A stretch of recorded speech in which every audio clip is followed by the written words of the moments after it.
Goodness gracious, it is Friday afternoon. Hi, everybody. Welcome to another edition of the Really Live Green Rush Business of Cannabis Talk Show here on Pro Cannabis Media. I'm the founder of PCM, Jimmy Young. Happy to be here on this Friday afternoon. Not sure where you are, but I will tell you that if you happen to be in Missouri, we've got some breaking news from our Brandon Jones, our correspondent there, telling us now if you are in Missouri and you are a licensee of cannabis sales, you can now advertise.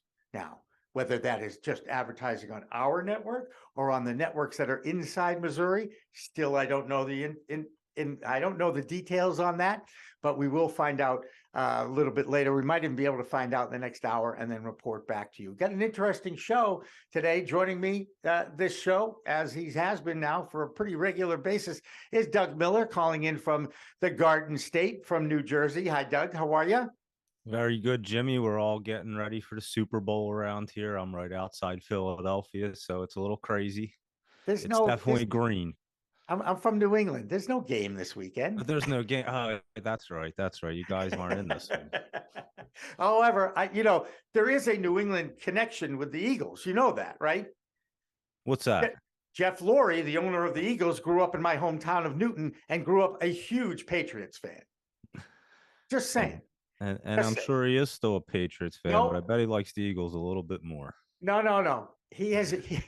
Once he started writing those checks, he quickly became a green and white supporter, or green and silver, or whatever the heck the colors are.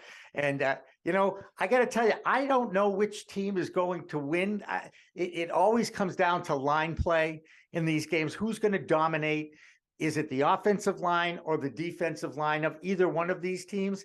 That's what's going to dictate whether or not this is a good game or not.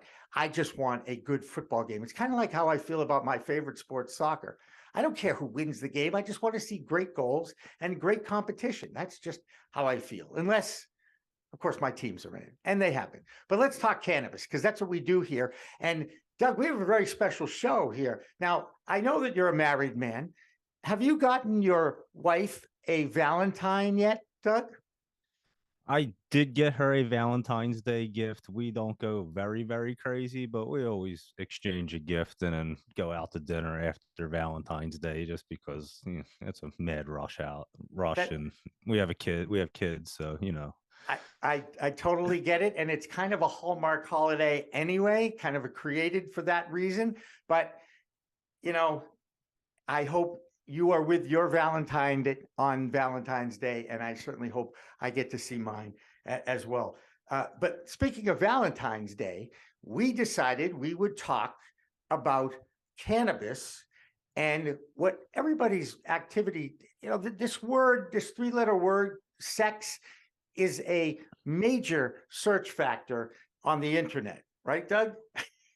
I would say it's a very, very big topic. Yes. I heard that golf and sex were the two most searched words on the internet in history. Now, I don't know in history, but certainly they're both very popular. And the relationship between the plant and sexual activity is now becoming a opportunity for the entrepreneurial spirit that is alive in the cannabis space. And I don't know, have you ever used any products that might enhance your pleasure, Doug, that have cannabis related to it? I have not personally used any cannabis products of that nature, but I am familiar with them. I know that they exist. I've just never personally used them. I know people that have, and they actually do say they work well. So is what I've heard. And you can add me to that list. They work. And by the way, when you get to be my age, you just want everything to work properly. You really don't, I don't think you have to measure how good your orgasm is. Okay. However, I know that that's an important factor in heterosexual and homosexual relationships. That being said, I want to make sure we give equal time here today on this show, but we have a few experts with their products joining us. In fact, my favorite expert, and probably one of the favorite personalities that I've met in the last 3 years in the cannabis space, is Tanya Griffin from Colorado. Her products and her website are ooyes.love, ooyes.love. ooyes.love is how you might find out about those products. If I had a 6-foot arm, I'd be able to reach over and show them to you, but she's going to join us at 5:30 today. So in about an hour and a half, rather than giving it Eastern time zone. I know that we have people who watch us from all over the United States and the world, and I never know what time zone they're in, but I know what time zone I'm in. So it's about 90 minutes from now. We'll go to Tanya Griffin, and we'll also have an old friend, Alissa Merrill, will join us as well from the flowerandtonic.com website as well. And then at 5 o'clock, we've got 2 other guests coming in. They're both CEOs, and I think they're both from the California area, which we do know is a, Doug, you've been to California, right? I have, yes. Yeah, isn't it a different planet, let alone a different state, right? It's definitely different, especially me coming from New Jersey, and we're a whole different planet in itself. Yeah, it's 2 different worlds when I go out there and I come back here. It's completely, you don't even feel like you're still in America. 100% right. I always say to that myself too. It's like, man, it's crazy. It's completely different on the West Coast than it is on the East Coast. And obviously the weather is much more predictable, best way to describe that. So we've got 2 people coming on, one, both CEOs. One is Katie Enright from Lavinia, which is a product to enhance your sexual experience, okay? And also Derek Chase from floraandbask.com. And they too have a gummies that enhance your sexual performance, your enjoyment of, your climax. It's going to be one of those shows, folks. And if you happen to be a regular viewer of the programs here on Pro Cannabis Media, you might remember about, gosh, I want to say 3 months ago, we did a special pilot with Tanya Griffin from ooyes.love and with one of our favorite medical personnel on our programming is Dr. Mary Clifton out of the New York area. Hey, Doug, have you met Dr. Mary? I've never met her, but I've watched all the shows, and they're excellent shows, excellent content. If you really want to learn medical cannabis, watch the shows. Guess what? You'll have that opportunity because in just about 2 minutes, maybe even less, we're going to toss to a interview that I did. We called it an In the Weeds special for sex and weed, and it featured Tanya Griffin and it featured Dr. Mary Clifton, and it also, I hosted the thing. So obviously I'm involved with that too. But I think you'll find this very, very entertaining, informative, and I'm going to guess at some point you'll get a little chuckle out of it as well, because, you know, as older guys, even guys, we're just not as comfortable perhaps talking about sex in public on camera with everybody as women are, which again gives me another reason to respect the opposite sex, because I really do marvel at the fact that these beings raise children, have children. They have to deal with their periods. Then they have to deal with menopause. And then they have to deal with us all the time. Okay. So, you know, I actually have a lot of respect for the female gender. Absolutely. So with that in mind, we are at that time. I want to roll the video and we'll come back. Doug and I will come back with another really live segment with our special guest coming up in just about 50 minutes from now. We'll see you in a minute. Hi, everyone. Welcome again to a very special edition of In the Weeds with Jimmy Young. You know, this is a show that I get to talk to some really interesting people in the cannabis space. And when you go into trade shows or you go to conventions, you meet a lot of people, okay? You meet a lot of people who are just as passionate about the cannabis cause as you. Now, sometimes you meet smart, beautiful women at these conventions. And I might add that it's great to surround yourself with people like that. And I have 2 of them on the show with me tonight for obvious reasons. One, of course, is a friend. No, doesn't need an introduction to Pro Cannabis Media, Dr. Mary Clifton. Always good to see you, Mary. How are you? I'm doing great, Jimmy. Thanks for having me back. You bet. And then the reason why we're all together, and Tanya, I think, is going to explain this. This is Tanya Griffin. She's in Colorado, and she has these products that enhance your sexual pleasure. Okay, that's really what it comes down to. And when I asked her, you know, what your target audience is, she said, anybody who likes sex. So that was how I met Tanya. right, Tanya? And then we sat down and That's had correct. for 30 minutes. And how many? I think I blushed 10 times in that 30 minutes. I think that's what we counted. That's may underestimate it, Jimmy. We may be underestimating your redness. And you know, there's a number of reasons why I'm glad that both of you are here, because Tanya, I want you to explain a little bit about your background and how you got into this, and a little bit about ooyes.love, right? Right. Okay. And then we can go to the doctor in the house, Dr. Mary, and talk to her about the how the endocannabinoid system and the, let me rephrase that. Let the doctor tell. Let the doctor, before I make an absolute fool of myself, you know, calling about dopamine and neurotransmitters like I really know what the freak I'm talking about. We all know I don't. Okay. Okay. So Tanya, tell us a little bit about your background and how you got to be where you are and how we got to this place. And then we'll get into a little bit about the name of the new show. Wonderful. I always jokingly say that I went from Dr. Mary will understand this, from colostrum to cannabis to come. So my journey really started in 95 after the birth of my my first son, soon to be 4 kids. I am a lactation consultant, and I had stores throughout the US and in Europe where we helped women breastfeed, where Dr. Mary understands that one of those magical endorphins is prolactin, which is released when you're breastfeeding. I ended up getting into the cannabis industry and building the first vertically integrated national cannabis franchise. So the idea of marrying sex and cannabis just was a no-brainer. It came very easy, Jimmy.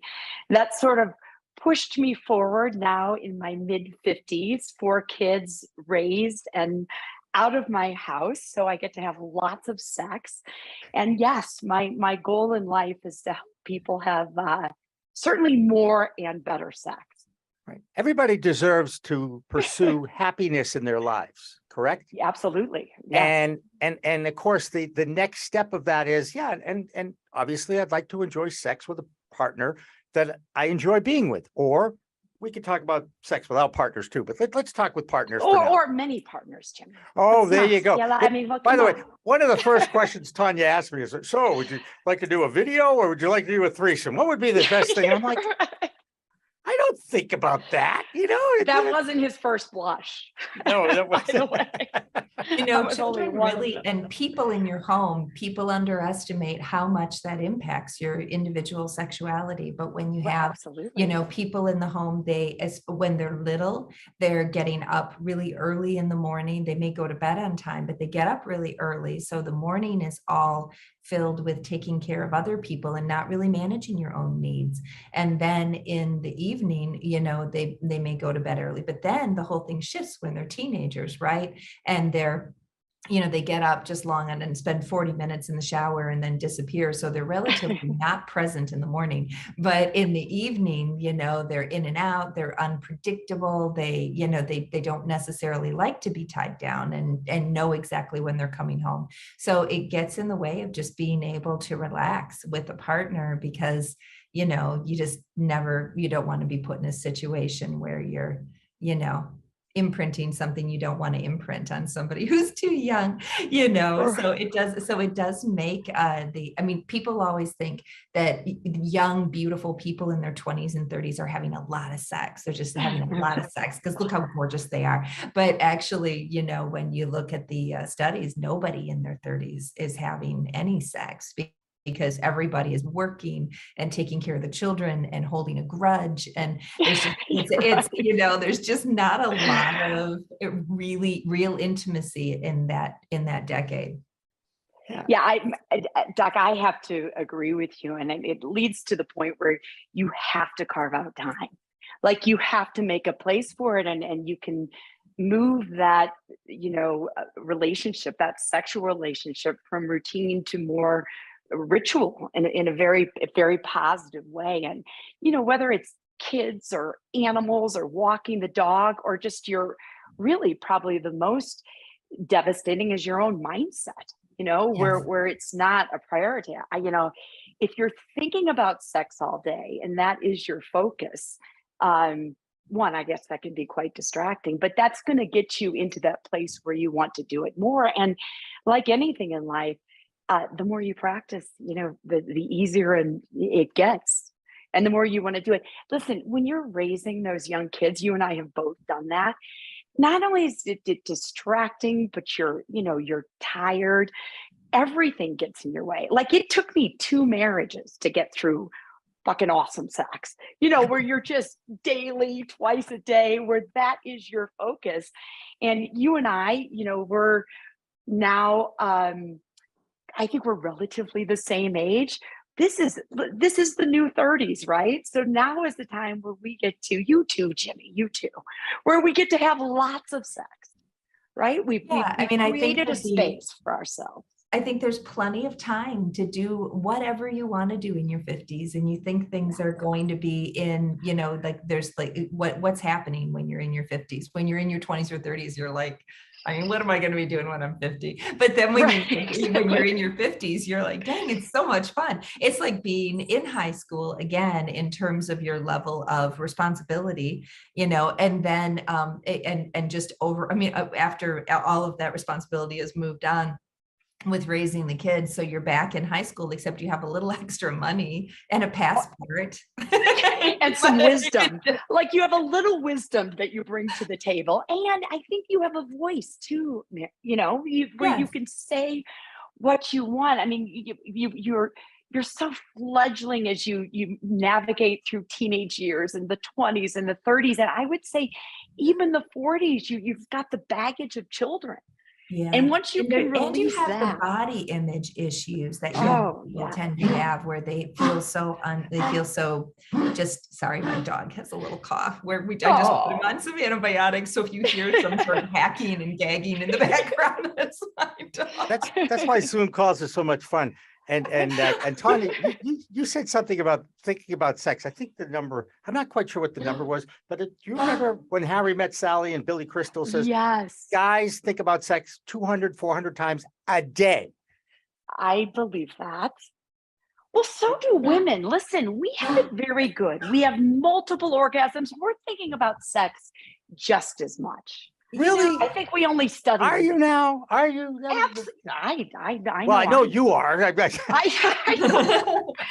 mean, I can't make it through a yoga class without fantasizing. I think we as human beings think of sex. And again, it lends me to the beginning of our conversation. Like, the more you ritualize or put sex as part of your routine, I think the more you will indulge, and it's a good thing. I mean, I think you're going to bring us to talking about, the release of dopamine and endorphins and what that does, and, really what an orgasm. And of course, Dr. Mary is going to talk to this, but what an orgasm does to you physically, from the release of, oxytocin and prolactin and raging dopamine through your system. I mean, look at the drugs we do to get to that space.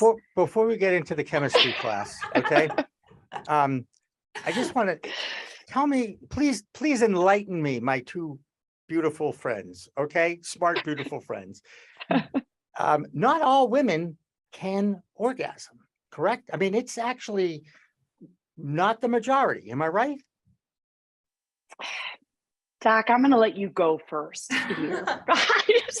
Well, thank you for that. I think that probably there's probably some women who have more difficulty reaching orgasm and maintaining lubrication. But, I just, I don't want to consider anybody or anything as wrong, or it's hard, or that there's somehow an outlier, or that there's an abnormality there.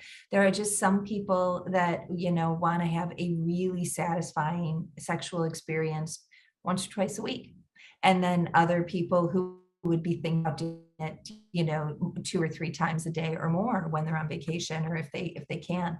So and then the response is, is variable and dependent on so many things. I mean, if you're on, like medicines for your allergies, or if you're taking blood pressure medicines, or if you're dealing with any kind of heart condition, then things become really tricky with couples. So, everybody's bringing a lot of challenges. And I will say there's a lot more time, but there's also, considerably more arthritis in our age group, and little problems like back pain or a stiff knee or something that everybody has to accommodate. So there's challenges with every age group.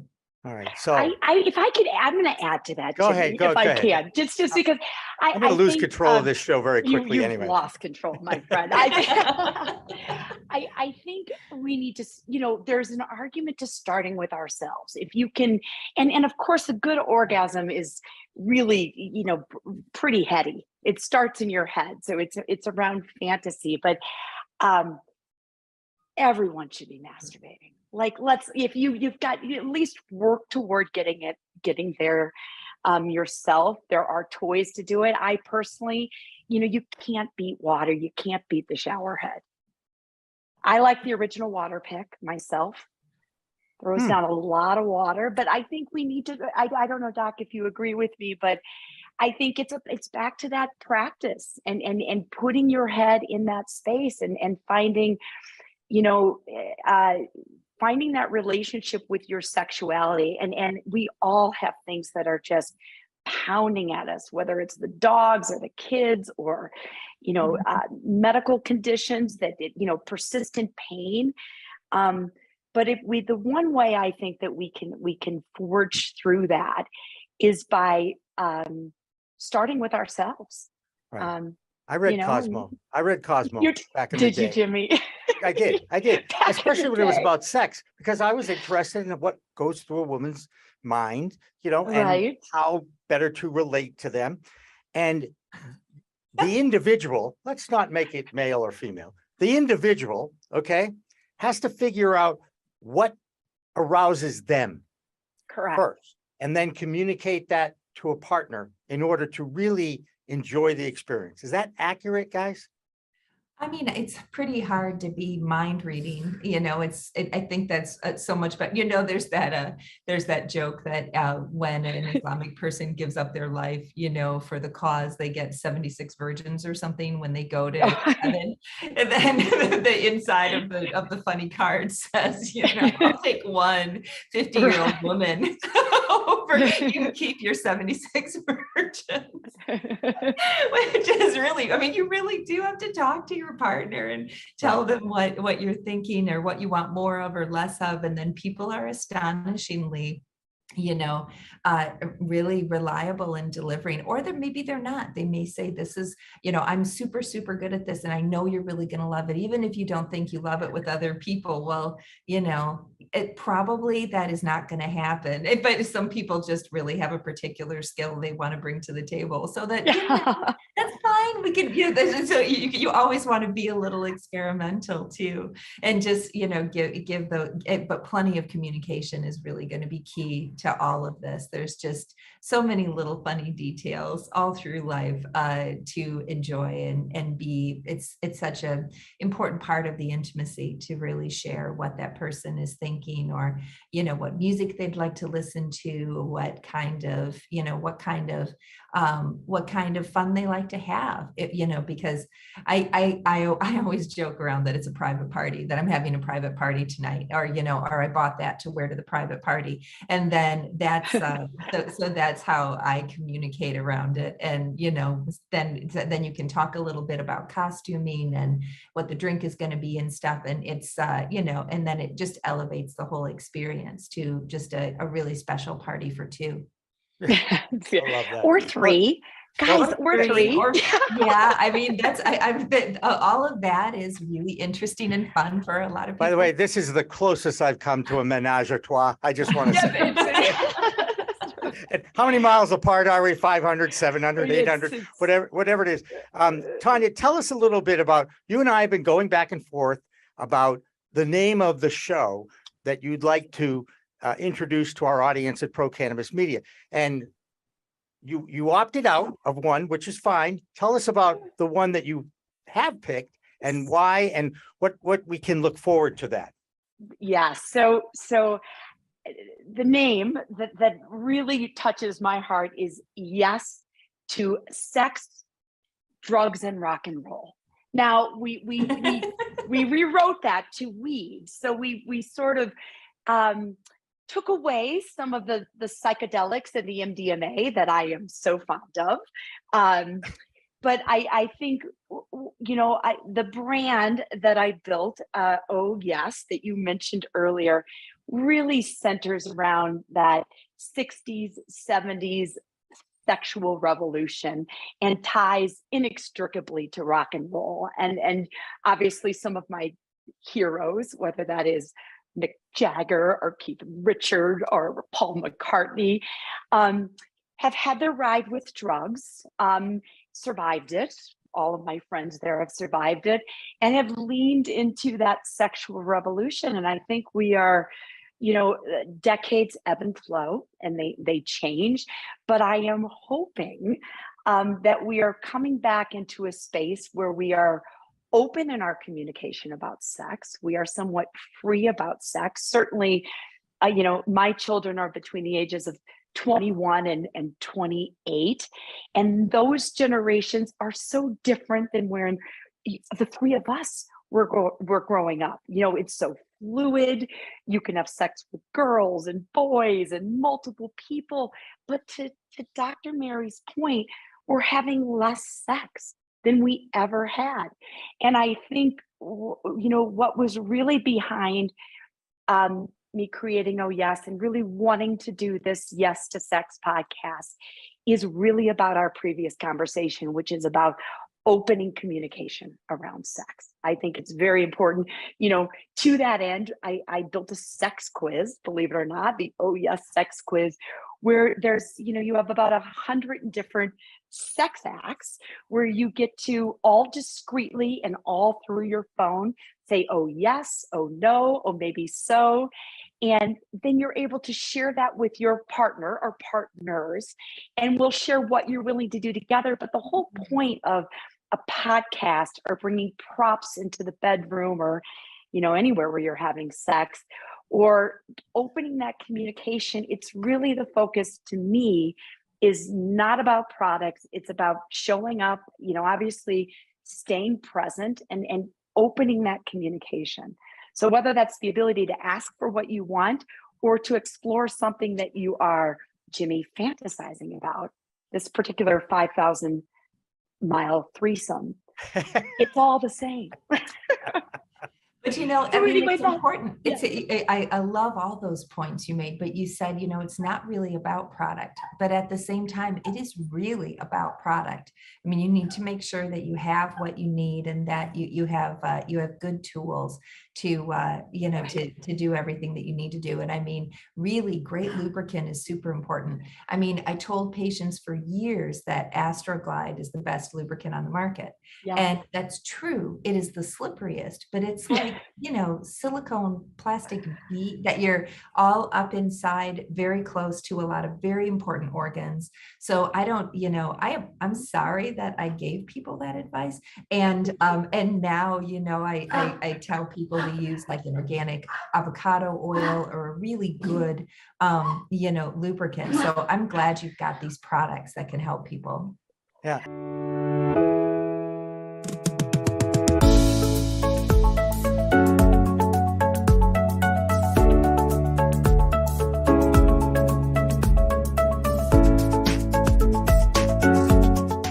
People go into dispensaries and they look at the menu and they see which one has the highest percentage of THC and they buy that. That is not necessarily means it's the most potent strain. Am I right? Higher THC does not equate to a more elevated experience.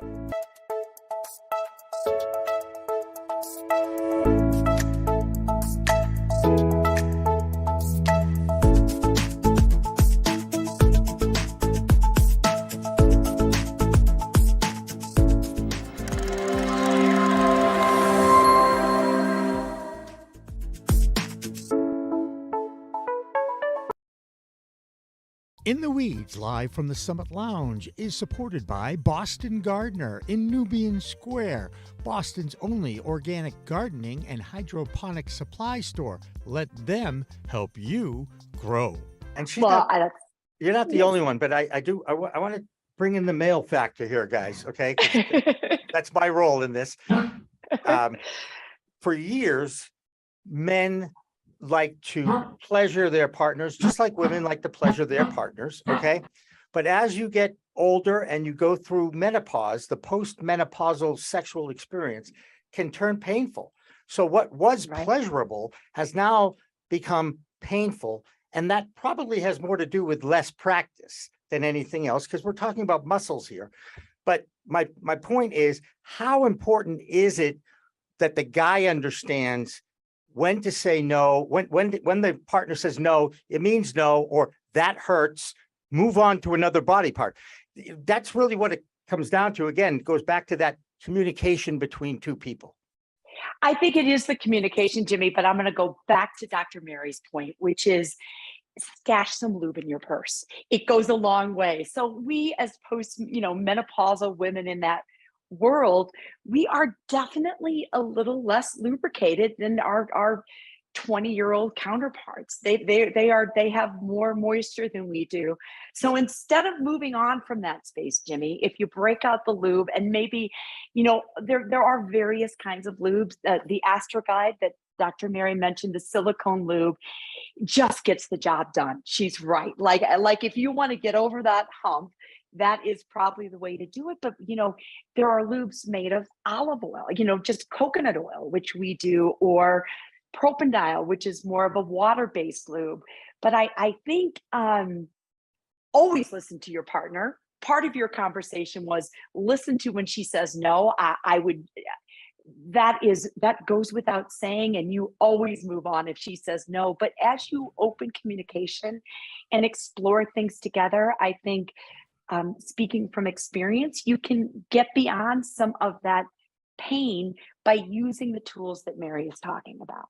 Yeah, of course, practice always helps. Muscle and it's uterine ligaments. There's the uterus is sort of suspended in the base of the abdomen by some ligaments that that sometimes after a heavy pounding can be really crampy. Exactly. The cramps that happen after an experience like that are probably the uterine ligaments that have gotten a bit pulled and tugged. But the tissue in the vulva and in the vagina can get, as you get older, can get more collagen deposition, and it'll get stiffer and shrink a bit.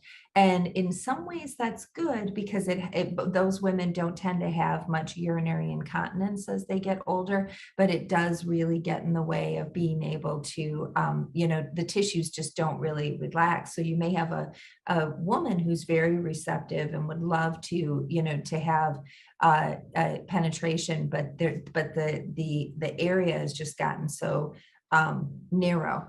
And there's all kinds of stories and all kinds of crazy case reports in the literature of women who didn't have a conversation and they hadn't had sex for a long time. They had a lot of collagen deposition postmenopausally, and they have some real bad outcomes. So, and they have like a series of dilators you can do, but that's a difficult problem. When that starts to happen, that's really challenging. And it's sort of a use it or lose it phenomenon. There really isn't much to make it not happen, other than just to continue to be sexually active and keep things as healthy as possible. Well, I would argue that even in the midst of a good pounding, keeping that lubricant by your side goes a long way, because just the friction alone can take you down. Yeah, as we get a little older. So keep it travel size, keep it by your bed.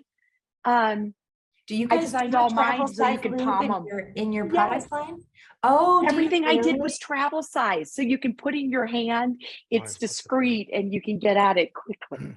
Tanya, I got to take a look at this line. I am sending you so many toys, and the handcuffs. I'm sending you handcuffs too, light BDSM.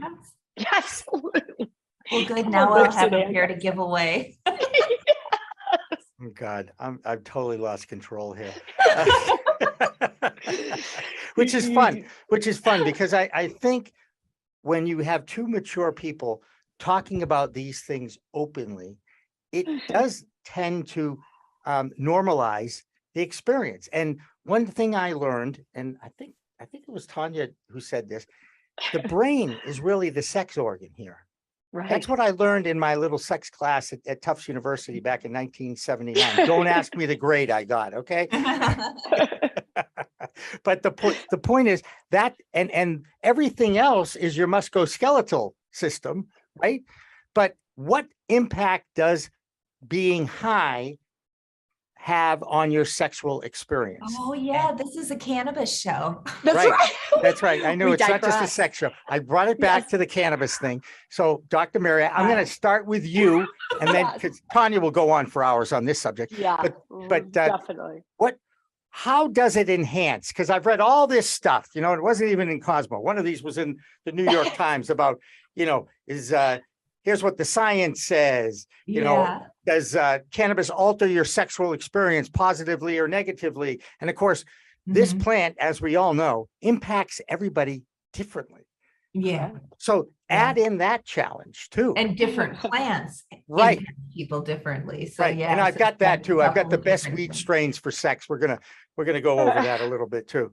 Yeah, I mean, but those are a lot of fun to pick out. I have a bunch of walk those me on my walk me TikTok. through what the body goes through when, first of all, you have a few hits of a joint, or you take a dab or a bong hit or whatever titration floats your boat. Okay. I'm now doing under the tongue things. Oh. It works. It does. And it leads to a very intense relaxation and calm and a nice flow, a rush of heavy, beautiful emotions. And that's usually it's a result of feel-good hormones being released in your brain, serotonin, norepinephrine, dopamine, just helping you to relax and sort of feel more in the flow. I mean, there are different drugs work different ways, and drugs like cocaine and alcohol elevate your ego and make you think that you're stronger, smarter, faster, and sort of make you. They don't really bring you into community, but cannabis is one drug that gives you more of a sense of being in a community or with other people. So interestingly, the studies show that if you are using, it's more of an ego destroying drug, like mushrooms. It's it's not ego elevating, and so you can really communicate with somebody or have intimacy. So the studies show that even if just one partner uses cannabis, not even both partners, they both will say that the experience was better. More girls have orgasms when they're using weed, and people describe just a higher level of satisfaction with their sexuality in general. So also can potentially help men who have issues with premature ejaculation with PE, again, with just helping to really bring that relaxation forward.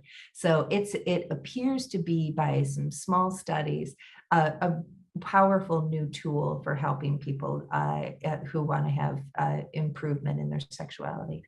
And Dr. Mary, I think it's particularly, I recently wrote an article and referenced a 2019 study that really looked for, because we don't study women nearly enough, as you know, but really looked at women. And we particularly have an increase in our libidos when using cannabis. And of course, if we look back, decades back, certainly even in the 1930s, when we demonized cannabis, lock up your white women, they're just going to be sexual freaks if you get them near this plant. Well, hopefully that is the case, by the way. So I think we've learned some lessons around what cannabis does.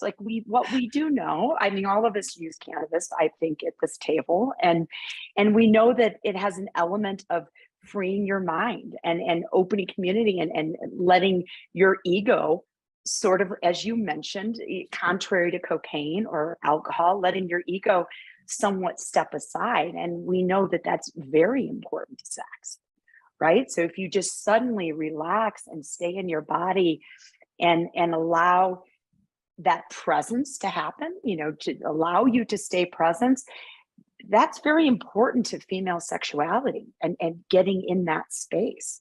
And I think if we, not that we should ever lean on any drug as a crutch, but we can learn from drugs, whether that is, LSD or MDMA, Molly, or absolutely cannabis. We learn your ketamine clinics, just even those kinds of things.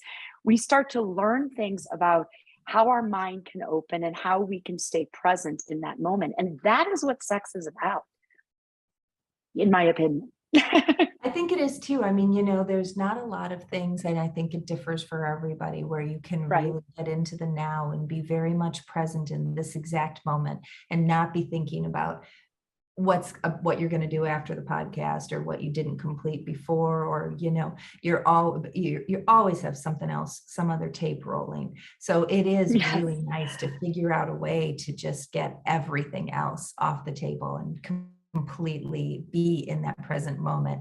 I think you can do that with sex. You can probably do that with a very deep, spiritual prayer experience. I think sometimes on super long runs or in a hot Bikram yoga class where I'm totally absorbed in the exercise, I've gotten completely, everything else erased. But that's a really tricky thing for most people to be able to do. And absolutely. And if you can use cannabis as an aid to help sex really become something almost spiritual. I mean, I would say almost spiritual, but I actually think that sex was given to us by God so that we would actually just see just a tiny glimpse of heaven. If you're not an atheist, I'm kind of 50% atheist, except I just can't completely go. God, I love that. You're dabbing in and out. I'm thinking you're gonna about roll the dice, but I still, all of that imaging is really powerful from my childhood. So yeah, I've always thought that there's just nothing better than when you're completely 100% in the moment, and that's fun to do when you're right. No, I think that is so true. And again, I'm gonna go back to that concept of practice and communication, and we are talking about drugs here, and however controversial that is, we're talking about cannabis and how we incorporate that into our lives in a healthy way. So that means that of course, if we you take too much of that edible, sex is no fun.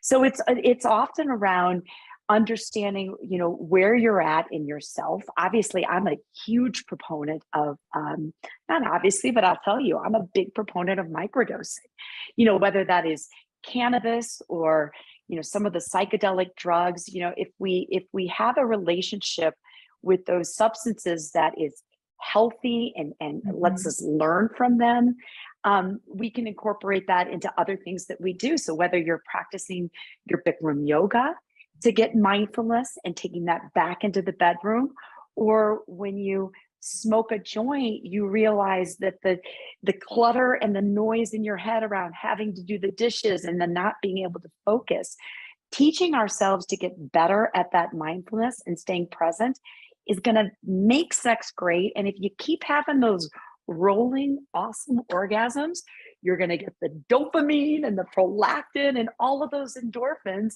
that Dr. Mary is going to share with us. It's so funny that, sex is great, right? Isn't sex so much fun? But then people forever have been trying to have more fun, oysters. Right. You hear about all kinds of aphrodisiacs, and then and plenty of people have a couple of beers, or they'll have a nightcap before they go to bed, and they'll pour themselves a stiff glass of whiskey. I've never understood a nightcap, and then I got to be a grown-up, and I was like, oh, I see. I see. So it's trying to relax, I guess. So it's the same thing with cannabis, and probably better because cannabis does have that ego destroying, so you're really bringing yourself into a relationship instead of, being thinking of yourself in a more elevated way and not really thinking about being in community with your partner. So I think you can place different drugs in different places if you're trying to use them to enhance a recreational experience, And it's really hard to put any situation where you would say it's better to drink alcohol there than use cannabis. I mean, the toxicity of alcohol and and the other problem is you're half-mast the next day. And I mean, Right. I don't want to Right. be half-mast the next day. I've got a lot going on, and I feel like the weeks already fly by. I don't want to waste a whole day feeling terrible. So, always using cannabis when you're trying to relax is so superior to alcohol. Yeah, start- I totally agree with you. Right. Right. The mantra is start low and go slow, especially Right. I when agree, you're- Jimmy. Yeah. Right. And even to this day, someone that may be experienced over many, many decades, okay, I try to hold off until my chronic pain becomes so bad that I need something to take the edge off. And that's how Right. I've used this stuff forever. And Steve D'Angelo talks about the same thing in the Cannabis Manifesto. It may not get rid of your pain, but it'll help your mind deal with that pain so much better. And of course, if you're in pain, you really don't want to have sex. I just want to say, you just Right. don't. If it hurts, you Right. don't want to do it, right? Yeah. Right. So, hey, listen. Hey, Pain control is really important. And that was one of the points on one of the articles you sent, was really, thinking about making sure that there's no pain issues. If there's hip problems or right. any limitations, and who doesn't have an orthopedic limitation or two after you get, Right. I swear, I mean, I'm Yeah. Five. sleeping or can one or injure two or me. five. Yeah. I do want to go through this list. I'm going to do it fast. We'll do it rapid fire. Okay. And Okay. I'll say, this is what this is from Best Weed Strains for Sex. Okay. It's an article. I believe it came out in 2019. A study was done in 2019, and they've laid out some of the weed strains to try for different types of sexual experiences and needs. More libido. So they suggest wedding cake and do-si-dos. Now, I've had wedding cake. Have you guys had any Did you of have this? sex that night? You think I remember? I can't remember what I did yesterday. I did not have sex yesterday. I remember One that. of my patients always says his favorite strain is wedding cake because he had it the night he was married. And that's it sweet. really added to the romance. That's awesome. Cute, isn't it? So here we go. To ease anxiety. This is quite the lineup. Bubba Kush, Kosher Kush, Skywalker OG Kush. Who is this guy Kush, by the way? Anyway, and blueberry lamb's bread. Never heard of that one. But the other 2 out of the 4 there, I definitely have tasted that. And did it ease my anxiety? Yeah, sure it did. I don't know. But did it get me high? To me, it's like, did that work? Did that get me high? Am I high? All right. Any of those cushions ring a bell with either one of you two, as far as anxiety goes? It's funny. I mean, when I'm working with patients, and I think a lot of the dosing calendars are going to say similarly that everybody has their personal preference. I mean, there's some great recommendations out there, but the best thing to do is really, get a product that works for you and use it, because we don't have that much data that if the CBD is less than 1% or greater than 3%, that it's going to have like a remarkably different impact. And we know for sure that that's the cannabis that you should be using to enhance your sex. You should, just work with different products and see which one works. And if you have one that you like, there's no reason to shake that up if it's working for you, unless you just want to experiment and have fun. Yeah, so I agree with Dr. Mary, and I think we have to not forget things like the terpenes that are in there, and that what you said, Jimmy, which is that you've got to kind of learn your own body. We build up a resistance to THC over time, so we're constantly sort of needing more to get to that same high. And to Dr. Mary's point, finding something that gave you a good experience previously, jumping away from that and thinking there's a magic bullet in wedding cake, I think could be disappointing. Right. I don't think it's not a one size fits all. Correct. Where I 100%. thought we saw that more than anything was in the sleep research. They were collecting data on sleep and trying to, they figured it was going to be an indica, that was high in all of a sudden I'm blanking on the terpene that comes from like limonene. Well, limonene is pretty clarifying, and Humulene? well, in any case, what it turned out was that half of the people that are using cannabis for sleep are using a sativa, or what's considered a more stimulating strain. So everybody's brain is a little different, and and when we keep thinking we're going to dial it into a particular product for a particular problem, and that probably isn't going to be the way it's going to settle out. Yeah. So terpenes steer the THC and CBD and the other cannabinoids in the plant. And I got to tell you, as someone who kind of prides himself as being a sportscaster and teaches young people how to speak properly, pronouncing the terpenes is one of the most challenging freaking things I've ever seen. Myrcene I can handle. Humulene I can handle. Beta caryophyllene. Beta caryophyllene. There you go. That's from black pepper. That kind of a very spicy, very powerful. That's a very powerful. Again, with the black pepper. I remember when I first did these podcasts and I was asking all these doctors about what do you do when you get too high? And you have that wives' tale. Well, you chew black peppercorns. I'm like, I am not chewing black peppercorns. I don't care how I am. Yeah, that would really give me a lot of heartburn or something. I can't imagine chewing a peppercorn. No. I always tell people to make a pesto, because then you're like chopping up basil and squeezing lemons and putting and by the time you get it done, you won't be right. You've waited it out. Yeah. That's smart. Yeah. What do you think about the timing of administration, for having really great sex with cannabis? Do you think that it's something, it's nice to have in place, like if you're going to go out and have a drink, if you're going to have a drink before, or if you're just going to be hanging around talking and sharing about your day? That's a great question. I think we have to remember that we're dosing it in different formats. So you can smoke it, which comes on very quickly, and edible, can have a lead time of, as much as an hour, probably 30 to 45 minutes. But we forget that when especially for women, when we're leaning on more lubes, that our vaginal area is just a wide open mucous membrane, like your mouth. So you can sort of take you there. Like, I have an oral sex elixir that is all edible. It's flavored with limonene, with terpenes, and you can lick it off of each other.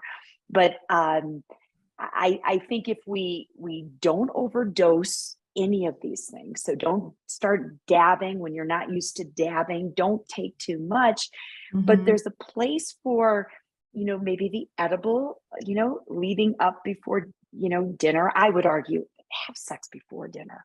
Sex after dinner. I mean, sex before dinner is so good because then you're super hungry. So take an edible, fuck the shit out of each other. That's awesome. You can use some lubes and then do that after sex, joint, and maybe go for round 2. That would be my advice. And the other advice I think we need to really be serious about and remember is that if you're using a consent tool, like the one that Tanya has put together, or whatever consent tool you choose, but make sure you have a consent tool and you have a conversation with the person that you're with. Consent is really complex, but all it boils down to is ask for what you want. And make sure that you get consent. But you can't ask for what you want from somebody who has just taken a dab and isn't used to dabs and is really, really loopy. And then you're asking them if it's okay. You're at that point talking to somebody who's, decision-making capacities are at like high elementary school. It's not fair to ask them to make complex decisions about their sexuality at that point. So well said. So I think it's a really good idea, like you said, to just talk when everybody's sober. And because we are talking about incorporating mind-altering substances into this relationship. And wow, to Dr. Mary's point, that requires good communication.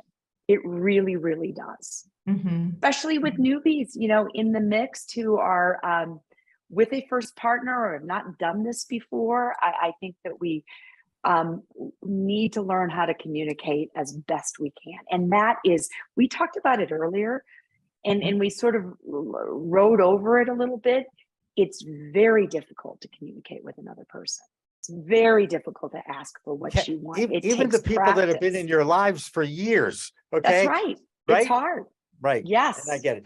Hey, listen, this has been great. I feel like I just, I need to have a cigarette, right? I need to relax a Go little. for it, Jimmy. No, I'm not going to have a cigarette. The point is, this was stimulating conversation, okay, Right. amongst two wonderful people that I've met over the years in the cannabis space.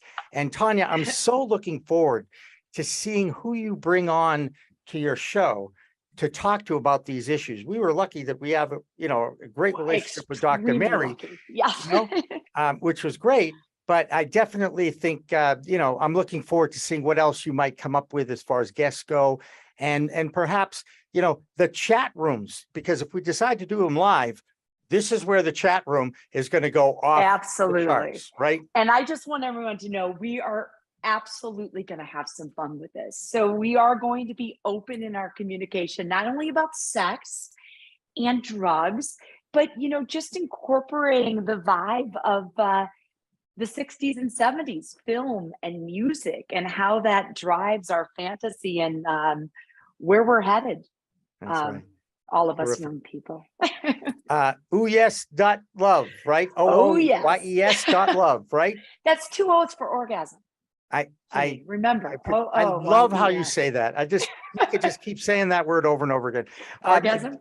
Yes, that's right. Dr. Mary, how can people get to you? I know how to do it, but why don't you tell us how we can get to Dr. Mary in New York? Well, the best place to find me is on TikTok. That's where I'm putting out all of my most recent content. And I'm still having a blast there. And then I'm working on some additional products, setting up a ketamine clinic and expanding my cannabis card. So keep an eye out for me in your state. And I'll, make sure to let everybody know on TikTok as I add those in. There you go. Yes. So for Dr. Mary Clifton and Tanya Griffin, thank you both for joining me, hanging out and talking. I can't wait for the beginning of Tanya's show. I think it's going to be one of our most popular shows. I can't wait to see what goes on in the chat room, to be honest with you. Right? It's going to be fun. So for Dr. Mary and for Tanya, I'm Jimmy Young, the host of In the Weeds. And don't forget, people, please, okay, like, share, subscribe. And remember, it's a whole new world of weed out there. Use it responsibly. Educate yourself. In the Weeds, live from the Summit Lounge, is supported by Boston Gardener in Nubian Square, Boston's only organic gardening and hydroponic supply store. Let them help you grow.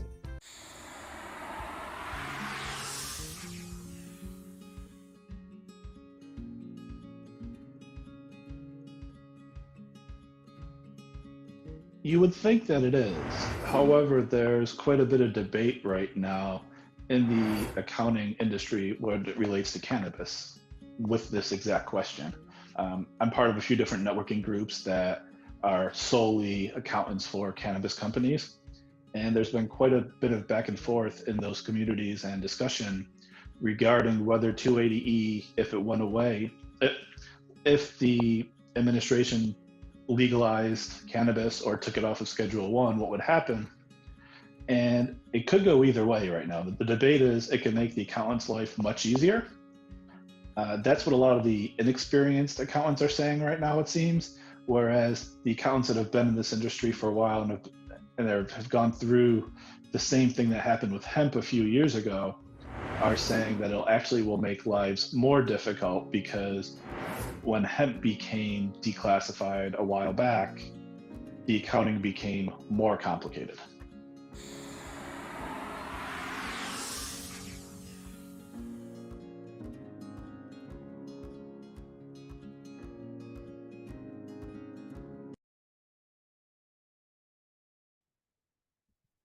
Well, hey, everybody. Hi, welcome back. We're really live again. What you were watching, obviously, was a repeat of an interview that I did a while ago with Tanya Griffin, who's our 5:30 guest, and also Dr. Mary Clifton, who hosts the Dr. Mary Show on our network that is available on demand on our YouTube channel, Roku channel, Apple channel, our website, all that neat stuff. Remember to like, share, and subscribe to all the Pro Cannabis Media content, because after all, as the founder, I'm very, very proud of what we've accomplished here, and the people that contribute to our content too. I mean, as crazy as I am, I produce quite a bit of it, but there's still plenty more that I haven't produced. And also joining us now is, of course, Doug Miller, one of my regular guest hosts on Green Rush Live on Friday afternoons. But now we're going to welcome in someone from Los Angeles, California, or as David Letterman used to say, Los Angeles, California.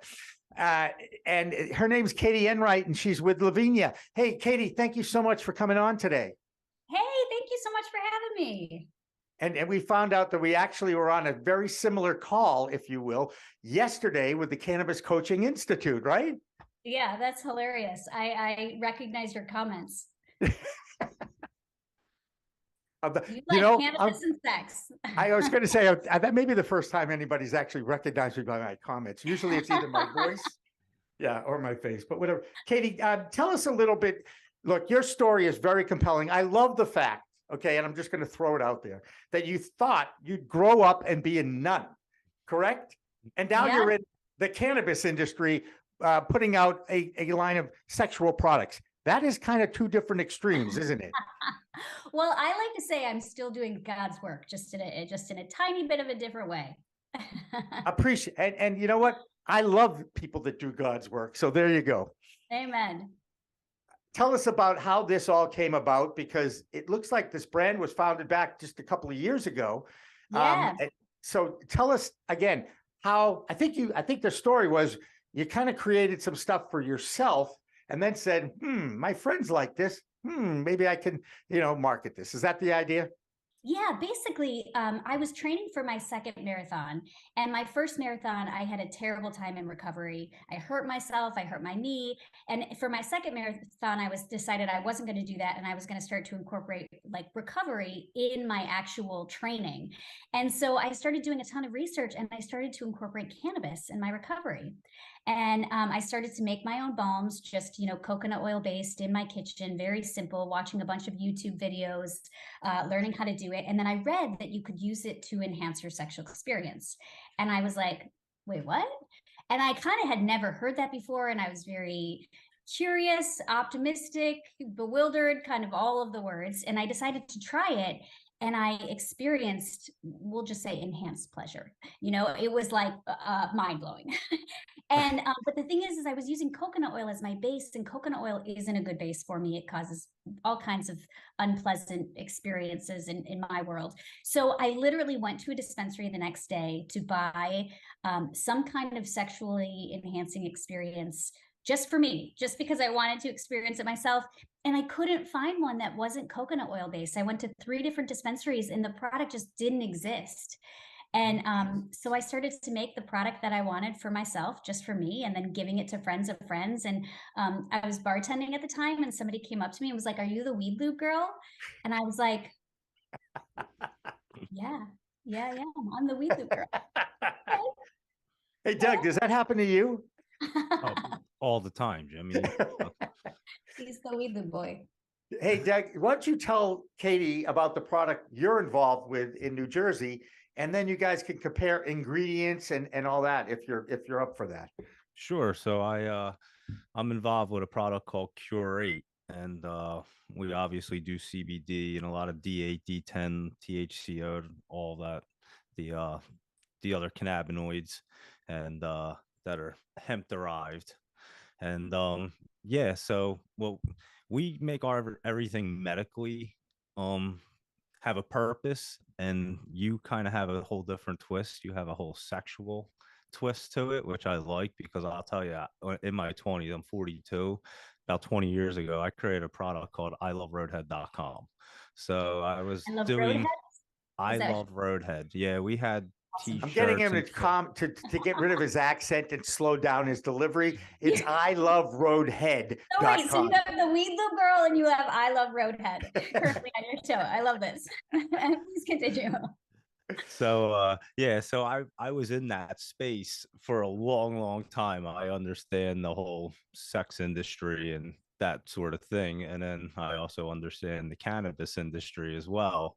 And you just took a whole different twist that I never even thought about, to be honest with you. I mean, it's been out there a few things, but I was looking at your site, and the fact that, like Jimmy said, you were going to be a nun. You created a product for yourself that obviously worked, and that's what usually happens. You said, hey, there must be a better way, because you couldn't find a product that you loved. And then you created a whole entire passion and a business, which is amazing. I love them kind of stories where somebody takes something, they can't find a product, and then they create their own and run with it. And so with doing that and being in the sex industry and cannabis industry, what kind of like issues do you run into, like when you go to trade shows, or like, because you can do different types of trade shows knowing both industries? And is it, when you show up at the sex industries, are people like, wow, that's cannabis? Like I would imagine they're driven right to it. And then when you're at the cannabis industries, it's like, hey, that's a sex product, and they're driven right to it. It's so challenging because, first of all, they're two very taboo industries, right? And then No, not right. No, I'm not going to agree to that. Okay. I'm trying to not make it perception-wise, maybe, but yes, go ahead. Yes, exactly. So it's very difficult, though, just in terms of advertising, like simple, like we can't buy Google ads, we can't do social media, like there's just a list of things we can't do. And also, because it does have cannabis, we're only available in the state of California in dispensaries. So even like the sex trade shows, for example, like that unfortunately doesn't really apply to us because our product can only be available in dispensaries, you know? So it's like, it's kind of like challenge on challenge. I'm sorry, there's a little interference. Okay, we just muted that. Thank you, Dan. He's on top of it as usual. Go ahead. I'm sorry, Katie. No. So it's you know, I think going the CBD route is a much easier route, because then you can actually get your product to people, you know? Right. And how many products do you have in your line? Currently, we just launched with the lubricant, but we are in R&D for a whole host of products. So our company is completely dedicated to enhancing people's sexual experience through cannabis. So all of the products that we're working on are designed to do just that. Yeah. And you said you're in R&D. You get volunteers for that, do you?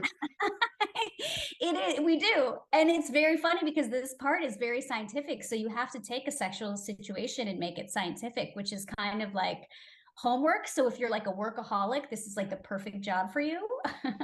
Well, you know, it's funny. Yeah, I go back a long time because I'm very old. Okay. And in my senior year, I took a course on sexual psychology in college at Tufts University. And of course, I always make fun of myself anyway. And yes, folks, I did pass it. Okay. I just want to say I'm not really proud of the C+ I got in the damn course. Okay. But I couldn't do a multiple choice because every answer looks so good on the sexual psychology test. Anyway, it does. I kid because I can. And I know we're trying to get another guest in here, but I'm not going to even mention anything until I see a video of him pop up in our Zoom room before we pop him into our live broadcast. But the thing that I also recognize in your product, Katie, is that you have a THC and CBD blend because of the entourage effect. Because anybody who knows anything, by the way, it's not true. I know nothing about chemistry. Okay. I do understand that THC and CBD kind of offset each other. One gets you intoxicated and the other kind of brings you down. And then the terpenes decide what kind of effect it's going to have. That's the easiest and most Joe Budweiser way to explain what I think goes on in a very complicated plant. How important is it to have that THC component? And I know that you can't get high from it by just rubbing it on or in you, correct? Yes, it does. You can't get head high unless you go down on somebody while you're wearing it. Sublingually, you could experience a little bit of a head high, but I feel like, what? Hey, that's like an added bonus. Unless you don't want to get head high, then don't give someone. I feel like there's a roadhead joke in here somewhere. Well, yeah, he's also on the call. He's roadhead guy. We're going to get t-shirts made. I don't, hang on a second. I want to go back to one thing you said, because it was funny, because you said going down. I love that. That being said, the person who's doing cunnilingus can actually get high from that because of the transition into your mouth. Sublingually, yes, correct. the sublingual absorption. Correct. That's why I love the cannabis industry, because I totally learn something new. Every person I talk to, every interview I do, I learn something new. Doug, did you know that? I did, Jimmy. I make oils and stuff. Of course, the best way to actually ingest anything is sublingually in right through your tongue, and then it just actually Dirty Dank explained it all. It goes right through you and passes through your liver, and boom, it just hits you immediately. It's not doesn't have to hit your bloodstream and everything. It carried all through. So yeah, it's pretty instantaneous. So yeah, I'm sure if there's an extraction of THC in that product and you put it on your tongue, it's definitely going to make you feel good. Yeah. And can I ask, is it on your tongue or under your tongue? It doesn't matter. It doesn't really matter. They say under your tongue, but if you put it on your tongue, it gets under there. There you go. And how many are you in dispensaries now? We are, yeah. And to get back to your question about the entourage effect. So when we formulated our product, we did about 1.5 years of R&D, and we did like 25 different formulations. And so literally we did everything. We did only CBD, we did only THC, we did a combination of both. And what's really cool is there's a vibrator called the Lioness that has sensors on the side. It's called Lioness, and it records the pulsing of the vaginal walls during sexual experience while you're using the vibrator. And so like I have a little diagram here. We actually have data on orgasms. So this is without medicated, this is without OHI, and then this is with OHI. And so you can see like that blend of THC and CBD really can enhance the pulsing of the vaginal walls, which in turn like enhances the orgasm. So you did say that you broke it down, so you didn't really have the right effects when you just did the CBD without the THC mixture. Yeah, we were just able to look at the research, and like the THC, it's basically 2-to-1 is our ratio, obviously THC more. And with that ratio, like it was just pretty consistent, amazing orgasms across the board. Not to say that you can't have great sexual experiences with just CBD or with, whatever ratio, but that was just the data that we collected. Now, all three of us on this call are mature adults here, and we all know a lot about the plant, cannabis, and how it impacts everybody differently. Correct? That this is one of the biggest challenges that the people that make our laws are still struggling with, that it isn't like a pill. Okay, 5 milligrams is not 5 milligrams. It just depends on who is ingesting it, how used to the product they are in their own system, in their own endocannabinoid system, and the impact it might have and effect it might have. How do you know for sure that everybody is going to have an intense orgasm on your products? Well, so cannabis is a vasodilator, which basically means it increases blood flow. I like to describe it, when you smoked weed as a high schooler and your eyes would turn red, what's happening is literally the blood vessels in your eyes are increasing in size and the blood flow is increasing. And that's essentially what it does, which is exactly what you need for men to get erections, is increased blood flow, and for women to have really strong, intense orgasms. So it's kind of like biology, like it's gonna work. There, keep in mind though, with sexual situations, it's a very complicated subject, right? Your dog barks at just the wrong time. Your neighbor knocks on your door. There's performance anxiety. There's a whole host of things that go into a sexual experience. But what I love about this product is, for me, it takes all of the pressure off. Like before, I'd have to focus and concentrate so much in order to have an orgasm. And with this product, I know that the blood flow is gonna increase, and I'm gonna have a magical orgasm. So it like takes the pressure off of me and allows me to be in the moment and just relax and connect to actually what's happening. Yeah, relaxation is key, because the one thing that I still remember from the psychology of human sexuality course that I took. Okay, I know you'd laugh at this. Everybody laughs at. I think I still have the damn textbook too, by the way. Great pictures. No, I'm only, is that the mind is the true sex organ in humans. Yeah, which is why cannabis is also great if you smoke it or do an edible, because that can also, put you in a state where you're relaxed and calm, and that's 100% true. And do we crave more sex under the influence of THC and CBD? I'll admit it, I do. Okay. I think most people do, because again, it has to do with that vasodilation. So the blood is flowing, baby. That's right. Hey, Doug, the blood's flowing, baby. You know, let's get it on. I mean, what else are you going to say? What else do you need to say, right? I mean, since 15, I've been smoking cannabis on a regular basis. And again, I created I Love Roadhead in my 20s. So obviously it's it works for something. It's doing something to my brain. I feel like we got a lot of good taglines in this call. No, and of course the name of the product. I want to go back to how do we do that? How did we come up with high? High. High. Yeah. So high. So all of for our company, all of our products are OH. And then a name.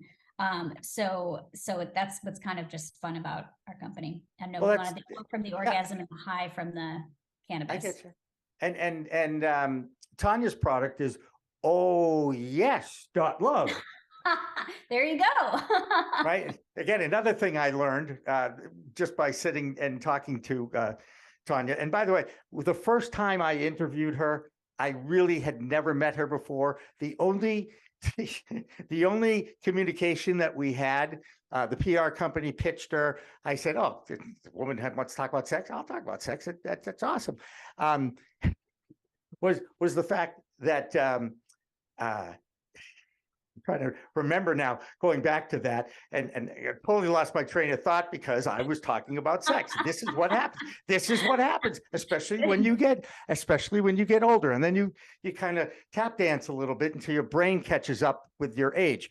And I said, so who's your demographic? Who's your target group? And it was such a great line. And by the way, I don't think it's trademarked. So by all means, you can use this if somebody asks you, well, who's your perfect customer, right, Katie? The perfect customer for Tanya said, anybody who likes sex. And I was like, that's brilliant. Yeah. Right?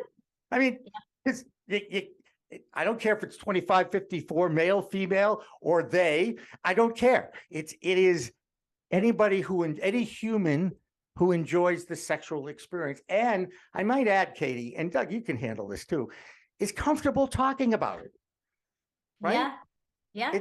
It's not an easy thing to talk about, right? I know it. I mean, anything's easy to talk about with me because I love to talk to people. But in this particular case, it's always kind of awkward. Hey, you want to talk about sex before we even meet? That kind of a thing. And that's what Tanya and I did. It's like, well, anyway, we became good friends during that interview. And I really, really, really hope that we're able to figure out a way, and really, I know how it's going to happen. I want to do a live talk show on cannabis and sex, because you could bring in a chemist who can explain how the chemical interactions with your endocannabinoid system and the increased blood flow to various parts of your body increases your pleasure, if you will. So, and again, and it's scientific, right? That, I don't think I want people to actually talk to their, under 12-year-olds about this, but the talk that everybody has to have as a parent with their teenage children, okay, has gotten to me. My kid's 32, so I missed it. But this is a great time to be able to talk about sex and drugs, alcohol. I don't consider cannabis a drug. I consider it a plant medicine. And that being said, if I was a parent of a teenager, I actually would like to be able to talk about some uncomfortable things with my son or daughter. And do you see people more comfortable now talking about sex now that you're in the business? I'm going, Yeah, and I think it's kind of my approach as well. And I honestly think it's because of my background. When you go through the process to discern if you want to become a nun, you make a vow of celibacy. So I was prepared to give up sex for good. And then when I decided to not do that, I didn't know anything about sex. And I remember like in 5th grade going into the awkward room where the boys went with the gym teacher and the girls went with, whoever. And then we talked about the birds and the bees in a very awkward way. And it was super uncomfortable and everyone laughs because you don't know what you're hearing. And so after that experience, I entered my early 20s with no experience and was insecure and kind of didn't have an educational base. So I literally started taking classes like webinars about like oral sex or anal sex. And it's very funny because what happened was, because I came from a place of no knowledge, I all of a sudden became like very knowledgeable. And suddenly like my friends were coming to me asking questions about positions, like if their partner's too big or small or whatever the case may be. And so I kind of became like a sexpert in a way, because I was willing to say I have no knowledge on the subject, but I want to know everything. So do I. And I did a lot of research on Penthouse Forum back in the day when it actually existed. Okay, at least you both remember, know what that is. Doug, any other? Yeah, I want to know if you have another question for Katie. Go ahead. I do, and this is more on the business side. So because you're limited with how you make your product, and obviously you see the results the way you do, and I don't blame you. The quality of the product, there's like no other substitute that you could do a CBD blend so that you could target all 50 states. Is there Oh anything yeah, that yeah, you that's what we're actively working on that. okay? Because definitely the 100% is THC and CBD, Mhm. but you know it's like 75% with CBD, and 75% is still better than 0%.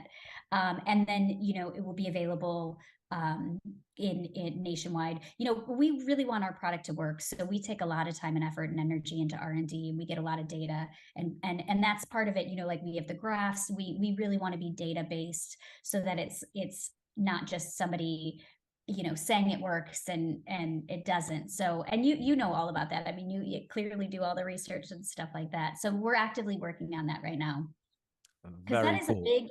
it is a big challenge to really only be available in dispensaries in the state of California, and to have a product that people don't traditionally go to dispensaries to buy. You know, you go to a sex shop, or you buy it online, or you buy it at like CVS or Walgreens. You don't typically buy your lube at a dispensary. So it's like educating people why it's there, and then also why having cannabis in your lubricant is better, and what it does. So it's kind of almost uh, a new category. Right, right. But there's, I will tell you, I think you're the third female from California that has created similar these products, these enhancing products. Best way to describe it euphemistically, I think, right there. And it's getting more and more competitive, isn't it? I mean, not really, because all of us are very different. All of the products on the market now are super different. And so they kind of would appeal to whatever you want. You know, like ours is silicone based. So it's great for both vaginal and anal use. It's condom compatible. It's a really long lasting lubricant. There's another one on the market that's water based, but it has nano, so it doesn't taste that great. You know, there's kind of like different things on the market, but it's really fast acting. So if you want something fast acting, you'd use that. If you want, you know, like I think that our products are so different that it's going to call to different people. Different strokes for different folks, right? Amen. I'm saying amen a lot in this too. I feel like maybe, are we at church? Well, you're doing God's work, right? Come on. I mean, that's the whole point, right? Right? Yep, exactly. That's what you were going to do. That's right. That's right. Amen. Katie, the $1 million question hasn't been asked. Do you have a life partner in your life? It's the best way to ask it now, you know? No, I don't. Oh, see, there Still you has go. to See, experiment with products and do R&D, Jimmy. She doesn't have time to be held down to one person. I mean, she's got a sex line out there. It's tough in that industry to be. Exactly. Amen. Can we talk about condoms and the impact it might have on a condom one way or another? Is that a factor? Condom compatible. So that was a factor in developing the product. I really wanted a product that's the thing, is oil based. Like a lot of people use coconut oil as their base, but it's not condom compatible. And I really wanted to have a product that was completely condom compatible, safe. You know, you could use it in any situation. So if you're with a long-term partner, you don't have to worry about that. But then also if you want to, if you're practicing safe sex, that's available to you as well. Did you ever think about partnering with a condom company? Totally. Well, so we were thinking about putting the lube in the condom, Mhm. but the issue is that there's an onset time of 15 minutes to a half hour, and that onset time is really important because it really needs that time for the, the blood to Maybe be flowing. maybe it's two separate packages, and then the lubricant comes, and then they pour it on, and then boom, you got your. Boom. Yeah. Yeah. So that we actually looked at putting it in the condom, but so that's why we were like, oh shoot, because that means that doesn't work for the onset time. Yeah, no, I That get doesn't that. happen. Well, these days, practicing safe sex means you have to be prepared. Simultaneous spontaneity is dangerous at this point in our. Is that accurate? I'm an old fogey. What can I tell you? Yes. No. Yes. No. Yeah. Unprotected sex is not a good thing.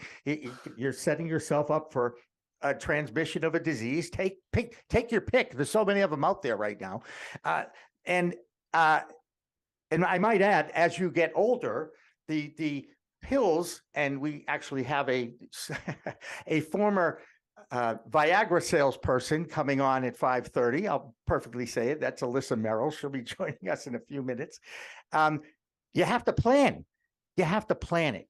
And I remember back in the day watching an HBO special on sexual dysfunction or couples with sex or whatever. It's a magic word. It tracks my brain, and I look at it.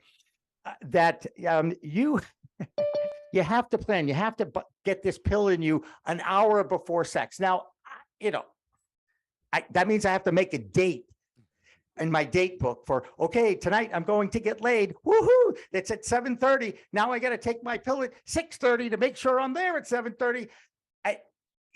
Does it take away from that crazy spontaneity when especially when you're much younger and you're just starting your relationship? No, because here's the thing. There's the long lost art of foreplay.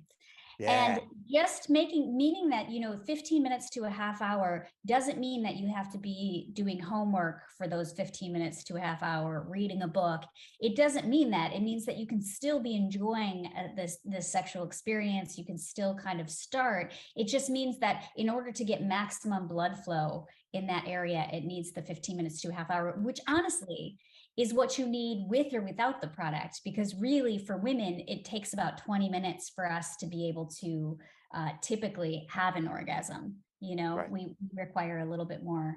That magic 20-minute thing. I'm familiar Yeah. with that. So it kind of goes along with it, and that's fantastic. I could talk to beautiful women about sex anytime, as long as possible. I mean, this is not tough work right now. I got to be honest with you. All right. So, sorry, Katie Enright, how can people get your product if they're not in California? Unfortunately, for now, you can't. We are working on a hemp line, a CBD line where you can. That should be available sometime in the summer. So we're actively working on it now. We also have a website called Lavinia, OHLAVINIA.com. And then there's a where to buy section. We're in about 100 dispensaries in the state of California. And in case you haven't watched the We Talk news of this week, since it's only gone out, I think 2:30, 2 o'clock it debuted. It comes up at 6 o'clock again. But we have that story that California is looking for another state to partner interstate commerce with cannabis, which would change everything, wouldn't it, Katie? Oh, that would be heaven. Right. And especially since you guys border Nevada, it seems to me that would be the perfect state to get involved, right? I mean, I would love that. I feel like I have a vested interest in that happening. Well, that's fantastic. The porn conventions for you out there when they have in Vegas. We call that adult entertainment, please. Okay. Well, they actually have porn conventions I and know that too. put products in. But no, I'm just saying it would be, oh man, if you could go there and set up a table, like I said, they'd just be flocking to you. Yeah. I can. And you don't have to bring anybody more beautiful than you to that booth, okay, Katie? I can tell you that for sure. Because I'm going to guess that you get attractions from it. And you mentioned marathoning, right?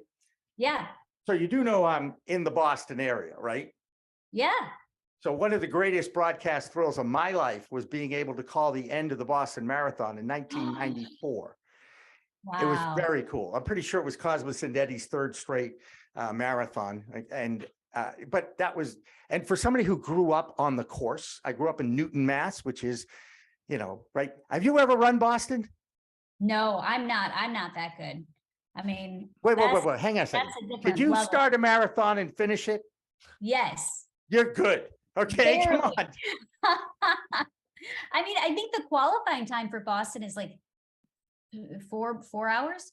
4 hours. Yeah, it used to be 3:30. 3:30. It used to be 3:30. I think they made it 4 hours.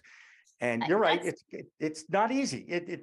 But there's ways to get in if you're running for a charity without having to qualify like that. I don't know if you knew that. Or No. you can call me, and I know that Jack Fleming would help out in whatever capacity he's in charge. I mean, they would like close the race by the time I hobble in and it's dark outside. I think. So one more, you say close the race. Okay, I'm gonna end one more sports story, and then we'll go to the break, and we'll bring in Tanya and Alissa. So, well, the story of the marathon, as you know, has to do with Vidipides, and he was a Greek human male, I'm pretty sure, and he ran the marathon, and then he had a message to give, and he gave the message. I'm pretty sure it was like Sparta, we won, or whatever, and then he dropped dead. The marathon, anybody who starts a marathon and finishes it, to me, is a winner. Okay, it isn't about your time. It is about surviving that length of time where you're actually running. So I have a lot of respect for you and the fact that you've actually done one and can tell the story, because that's what life is all about. Katie Enright from Lavinia and O.Hi. Thank you so much for coming on and talking with these two old guys. Oh, sorry, Doug. One old guy and one middle-aged dude. And we'll come back with more talk about sex with Tanya and Alissa after this break. Don't go away.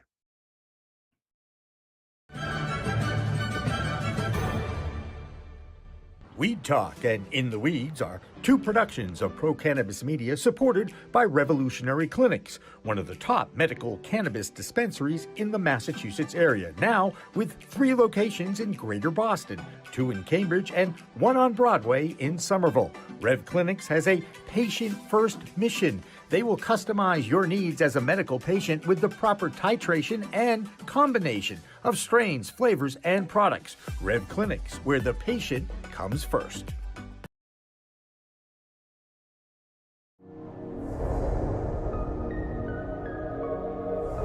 Which at first I thought, I don't know if I'm an activist, but I have, held a bullhorn on the State House steps. I have frequently testified before the Cannabis Control Commission and the state legislature, and I'm not, shy about criticizing where I see, mistakes being made. So yeah, I think that's what differentiates me, just an appreciation for the plant. And then also I'm a cannabis entrepreneur myself. I've started businesses, so I've lived that entrepreneurial journey. I know how hard it is. It is absolutely a marathon, not a sprint. So I think that, I'm in the game, not just on the sidelines.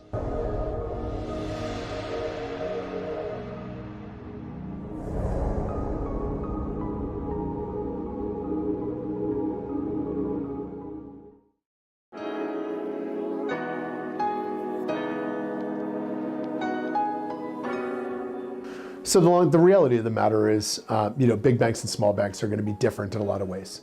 And they're both going to have their advantages and disadvantages.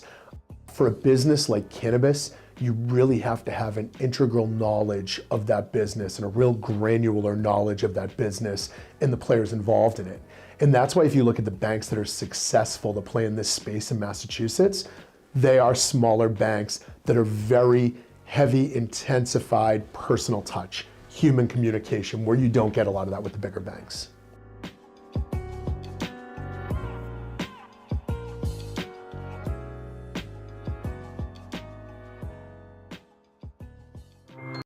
The Vermont Cannabis Report is supported by another Green Mountain business, Cannatrol, winner of High Times Best Dry Cure System.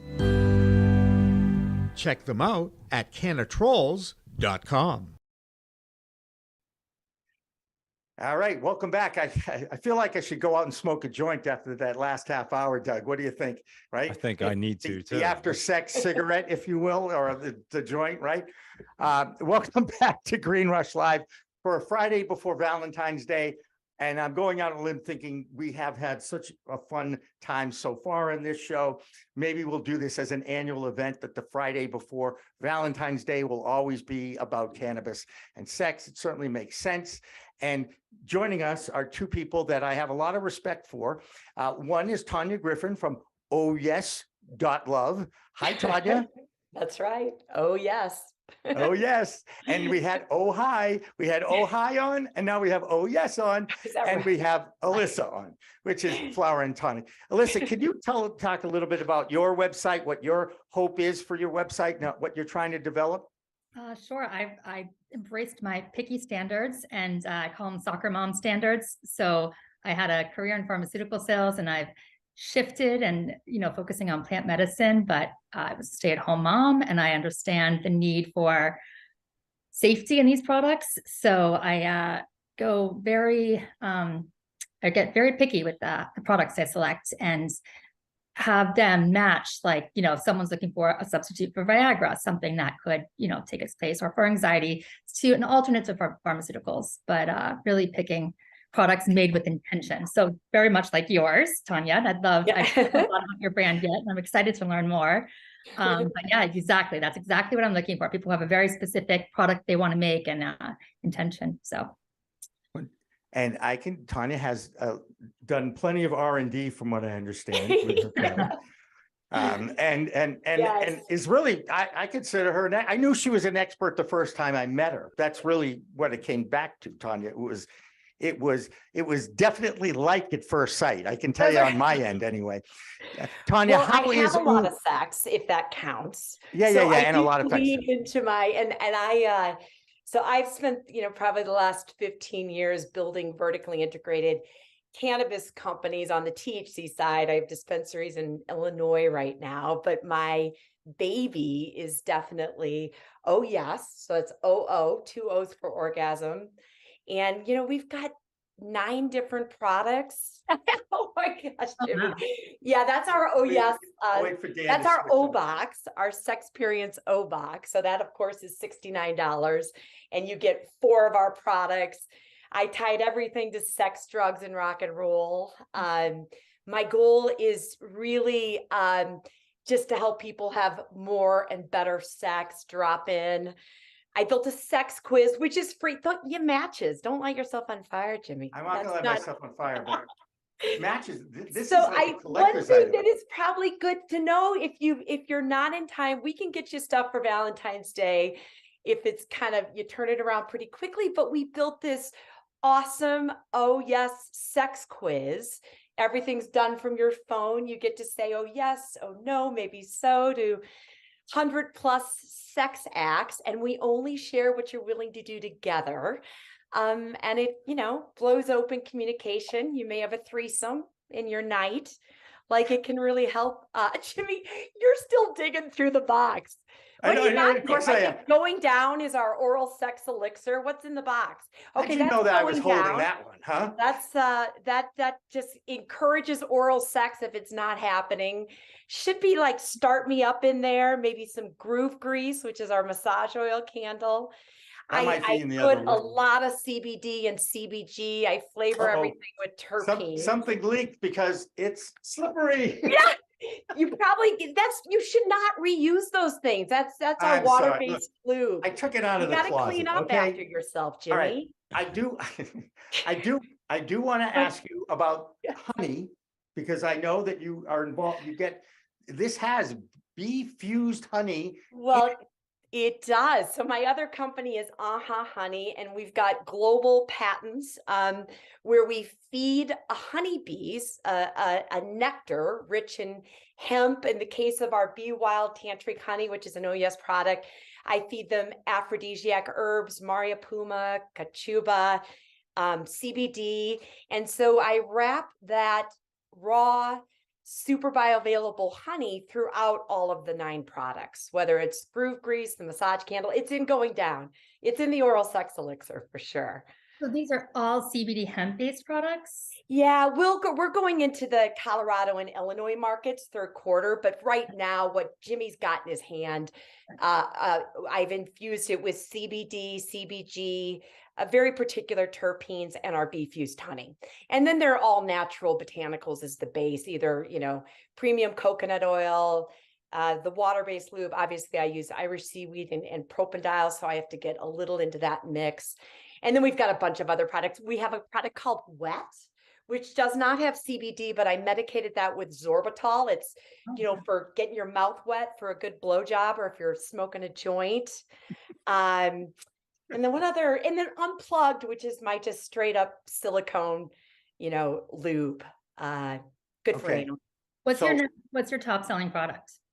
We sell a lot of O boxes, but I would say, Roll Baby Roll and Going Down probably sell a lot. Roll Baby Roll, I made it with a proprietary roller ball for your clitoris.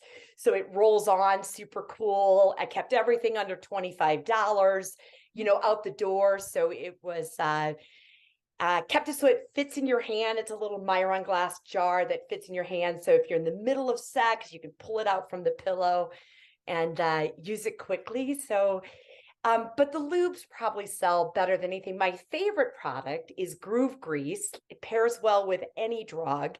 You literally light it. It's got 1,000 milligrams of CBD and CBG, and I made it with the beeswax and everything from our organic farm in Santa Maria, California for the beeswax. And you drip it all over each other, and it chills you out. And I flavored it with terpenes, so it kind of smells and tastes like a orange creamsicle. Oh, one of my favorite things. Okay. Yeah. Now, I am going to point this out because this is something that we learned. Two things I learned in that last half hour, probably more, but two that I remember anyway. One is Katie had a THC product that was used vaginally. And if you are going down, you can actually get high from that activity, the person who's actually doing. Yeah, I think if you lick it off fast enough, absolutely. Like it's all like a mouth down there, Jimmy. So it's got its mucous membrane, so it does absorb pretty quickly. But if you get your tongue down there quick enough, I think you could get high, maybe. There you go. We'll see. But you can't from your products because there aren't any THC in here, right? Not in the one you're holding, but we are launching in Colorado and Illinois, and those will be jacked up with THC. I'm sure. Look, everybody knows that it enhances the CBD, right? They work better together than they do apart. Absolutely. Everybody, it's kind of like two people. You work better, But I will tell you this: one of the feedback I told you about the feedback, right? That the font is so small that older people. Jimmy, you're an old man. I am an old man. I can't help you with everything. Okay. So is that the Going Down that's in Jimmy's hand right there? Yeah. Yes. That would perfect in my Roadhead emergency kit that fits in a glove compartment. I actually created iloveroadhead.com in my 20s, about 20 years ago. So I was in the space, and I'm looking at that box. I'm like, we had a kit that had a penis bib, spit kelp, breath mint. Oh my gosh. We had stickers. We sell in hotels as well. So we do that O box, and in the hotel kit, I put Unplugged, Wet, Going Down, obviously a couple of condoms. It's $69, and then you get it at the mini bar. So same concept as that, where you just have everything you need readily available for a good night. All right. So this is what I was going to bring up because I can read this. It says, sorry, Jimmy. Not compatible. This is important. Not compatible with latex condoms. Yeah. So coconut oil, can eat away at latex. So you want to be very careful with that. But because of that, the other thing in the box, Start Me Up, is compatible with latex in your toy. So I did a water-based lube, a nod to the Rolling Stones, of course, that you can use with condoms. And Unplugged you can also use with condom because that's a silicone. But both of my coconut oil-based, you really do not want to mix them with condoms necessarily. And we learned. What do you got there? What's that? This is. That's the Be Wild Tantric Honey. Love Me Too. Sensual moisturizer. Love Me Too. That's my favorite. That's a moisturizer for your other lips. So I made it with the beeswax and the propendal from the farms, 7 different herbs, rosemary, lavender, eucalyptus, just a whole plethora of herbs are in that product. You can use it for self-pleasure. Even you, Jimmy, can use that one for self-pleasure, or just a great moisturizer for sure. Thank you. Thank you for encouraging me. You need encouragement. Oh, please. I'm just happy everything works at my age. Okay. That's all I got to say. All right. That's fair. Because you listen to sports radio now and all you hear are the commercials for ED, right? That's all you hear. Doug, am I right? Hey, you flip on social media and it's like this whole Hims thing for 30-year-olds. I have no idea what they're even talking about. They have all these flashy little Instagram reels and every social media. And I'm like, are there that many 30-year-olds that have this issue? Because I'm 42. I never had an issue in my life. I think there are actually. I helped with the launch of Levitra and Viagra, and I'm shocked at the need for these products out there. But I will say I used to sell, I learned more about this and got excited about these products when I used to sell antidepressants. And I think 30-year-old men were, first of all, 30-year-old men, if they're taking an antidepressant, they're most likely on an SSRI, Prozac or Zoloft. Right. 40% reported case of which means 80% in, because half will admit it. So I think that the 30-year-olds are using a lot of medication and being affected negatively, which is why you might be seeing them. Well, the whole Viagra scene is it's just kind of a fun drug to play with too. Cialis, Viagra, it's nice to have in your medicine cabinet to play around with for sure. Yeah. I will say $243 for 30 pills of you got to go to Cialis. India for that stuff. You're not getting it at the right place. Yeah, there's other places to get your Viagra, my friend. I will not be getting a refill. Let's just say, no, I'm kidding. You put some of these drops in here, like a lifesaver kind of a thing. What are these? That's wet. So that gets your mouth wet, gets you ready for a blowjob. But really, it's for cotton mouth if you're smoking a joint. Right. Well, it makes your mouth dry. That's one of the physiological. It makes your mouth wet. These make me wet. I understand. Weed makes it dry. That's where I was going with it. It does. Absolutely. It's a little tongue in cheek when I developed that product because I'm constantly trying to encourage oral sex. And so that was just, another nod to a good blowjob. There you go. Anything oral is something it's fair enough. I'm pretty much. Because I like to talk, obviously, right? I mean, come on, I wasn't going anywhere else with that, people. Get your head out of the gutter. Okay, so these are, get your mouth wet. All right, and I've got the groove grease. By the way, one of these leaked because there's a little lube. Yeah, you probably love, you got to watch that. Groove grease, again, we already talked about groove grease, but it's my favorite, for sure. Right. So that's a little trial one, but we do a big canister of it and you drip it all over each other and slide around, change the sheet. So Doug, there's an obvious question there. So does size matter, ladies? Because that's one of the myths that's out there. Well, too big can take us down too. So size does matter. I like you. You want to know what's coming at you. You, Alissa, jump in here, but it's more the groove and the motion for me than the size, I think.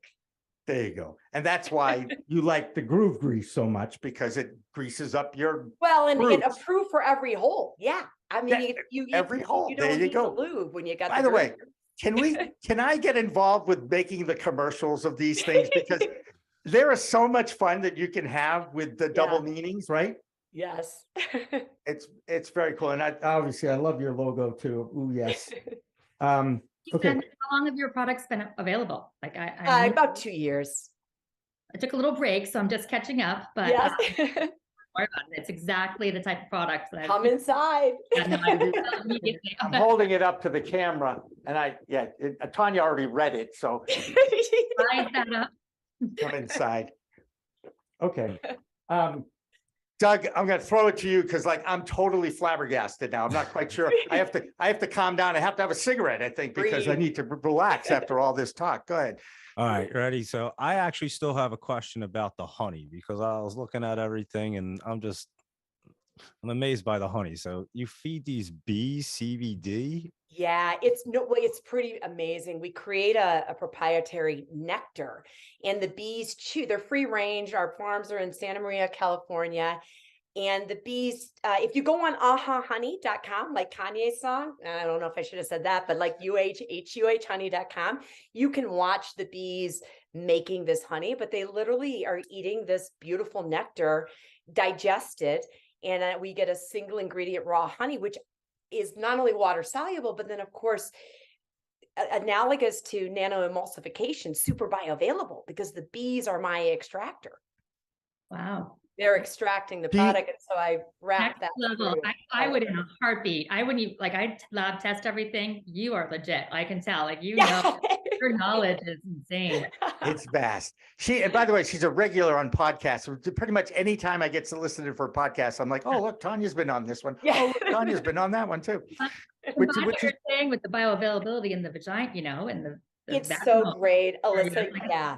It's like, and again, I'm going to go back to, and I'm going to refer back to the last half hour with Katie. She avoids the coconut oil because she has either an allergic reaction or an aversion to it. Yeah, I get that. Right? It makes sense. Yeah, of course. I want to go back to honey too. Okay. Yes. Are we ever going to get to the point where you're actually making infused THC honey? We are currently, it's selling only in California. Obviously, the THC thing is state specific. We got to jump through a lot of regulatory hoops to work with the state to let them know this is an extraction method. But we're currently selling in California only. Yeah, because hopefully Illinois this year. I'm hoping. Doug, have you ever had infused honey? I have. We have a person around here that actually makes some, but I mean, he doesn't have a farm that he's getting honey and actually feeding the bees the correct nectar and all that sort of thing. So I could only imagine. I would love to try anything. That Doug, I will send you a bunch of samples, but all of you guys will get you some stuff to play with for sure. I will be playing. Good. Yay. She's great. And let me ask another question about the bees and the honey. Do the bees need groove grease, or are they pretty comfortable doing it, right? Yeah, they get on. I mean, that queen could be greased down a little bit. She's got her work cut out. Queen gets a lot of action, right? Yeah, exactly. Unbelievable. What's one of the biggest frustrations that you guys have when it comes to marketing your products or just in the business in general? Because I know, look, we laugh about this, that this is the toughest industry to make it in. It definitely is. You have to be, it's a marathon, not a sprint. Pick up a cliche, any type of cliche.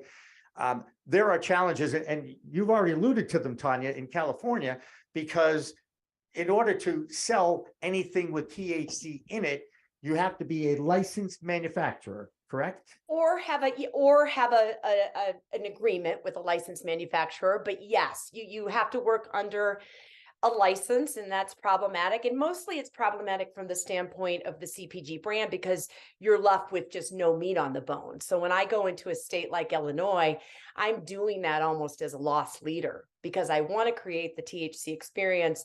There's just not a lot of margins, which is why I launched first direct to consumer, through retail stores, and leveraging more of like you said about marketing, leveraging more of a guerrilla marketing approach, where we're always adding value. We're giving you the quiz. If you buy our products, great, but that's not first priority. Okay, let's cut to the chase. Pop quiz. Okay, can you throw a few questions out to the group here and see if any of us actually have a clue?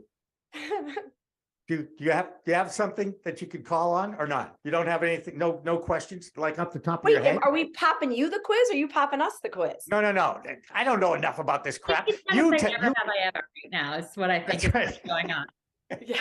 No, I'd like to get an example of what one of the questions is, so that people can know. That's what I'm looking for. And I don't care if it's like the one you use all the time. I don't care. Yeah, I mean, basically it takes you, we have 6 different categories of whether it's rough stuff or just positions or, sex in the morning. And then we take it to the extreme, and then we give you a kink score. So if you're asking about the Oh Yes Sex quiz, we pretty much throw down with descriptors most of the sex acts, Jimmy, that you can imagine, and probably many you have not yet tried. So this is why you take the sex quiz.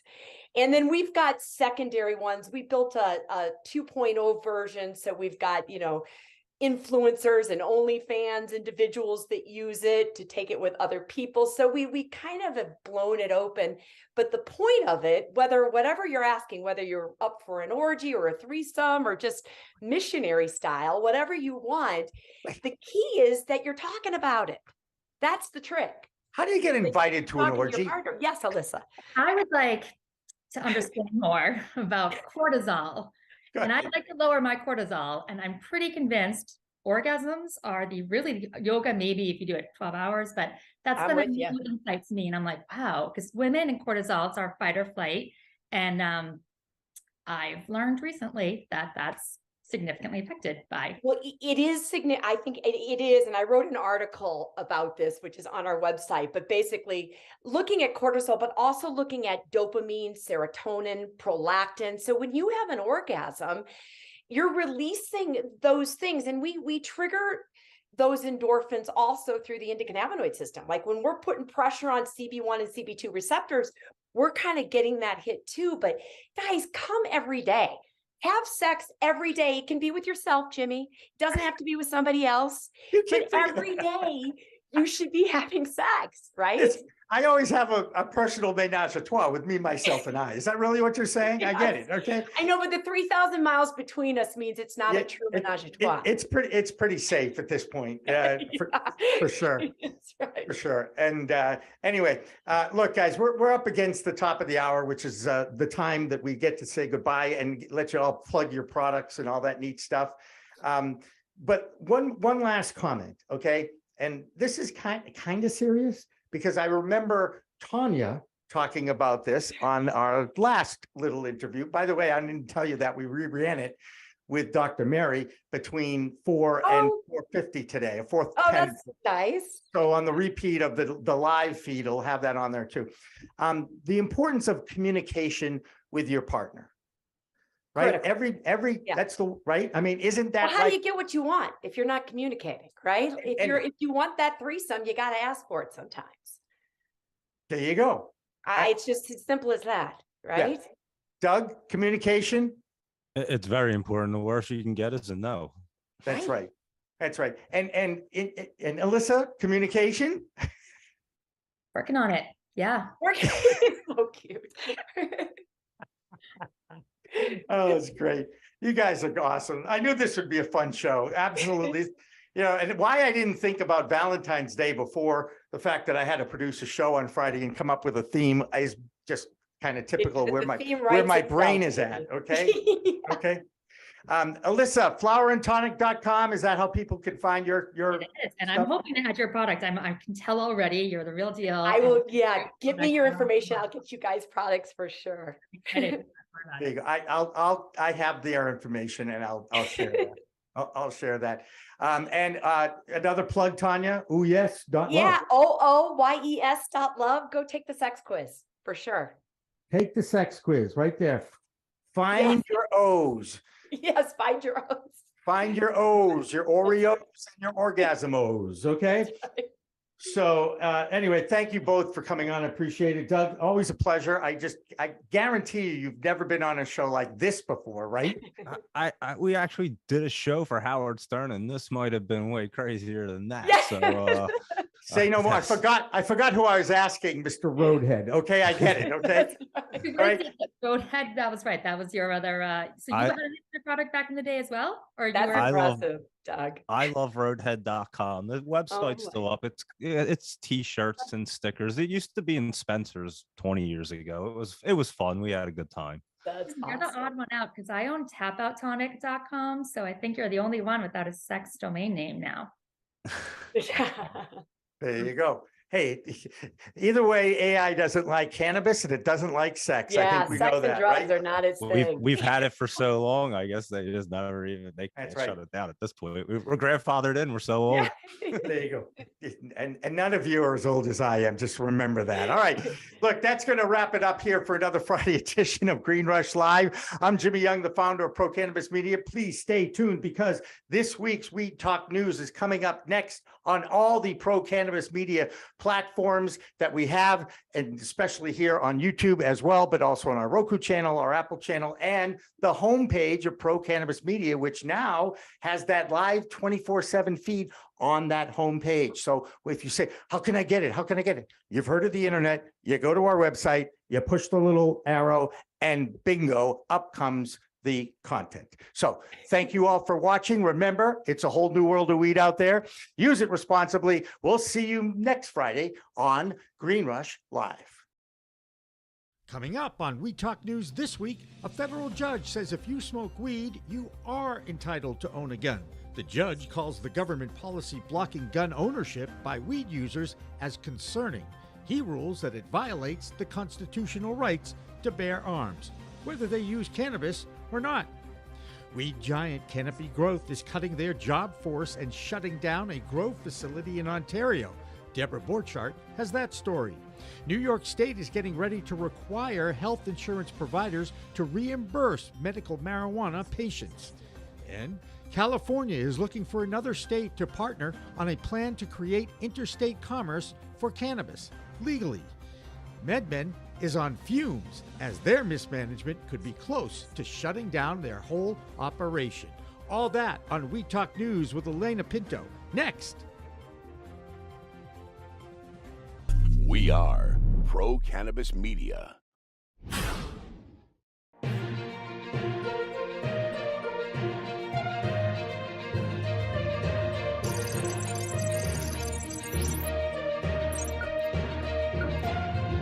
Hi, everyone. Welcome to We Talk News. I'm Alaina Pinto. And even though you never heard President Biden mention the word cannabis or marijuana in his State of the Union address earlier this week, federal judges continue to hand down decisions that reflect the inconsistency with state law.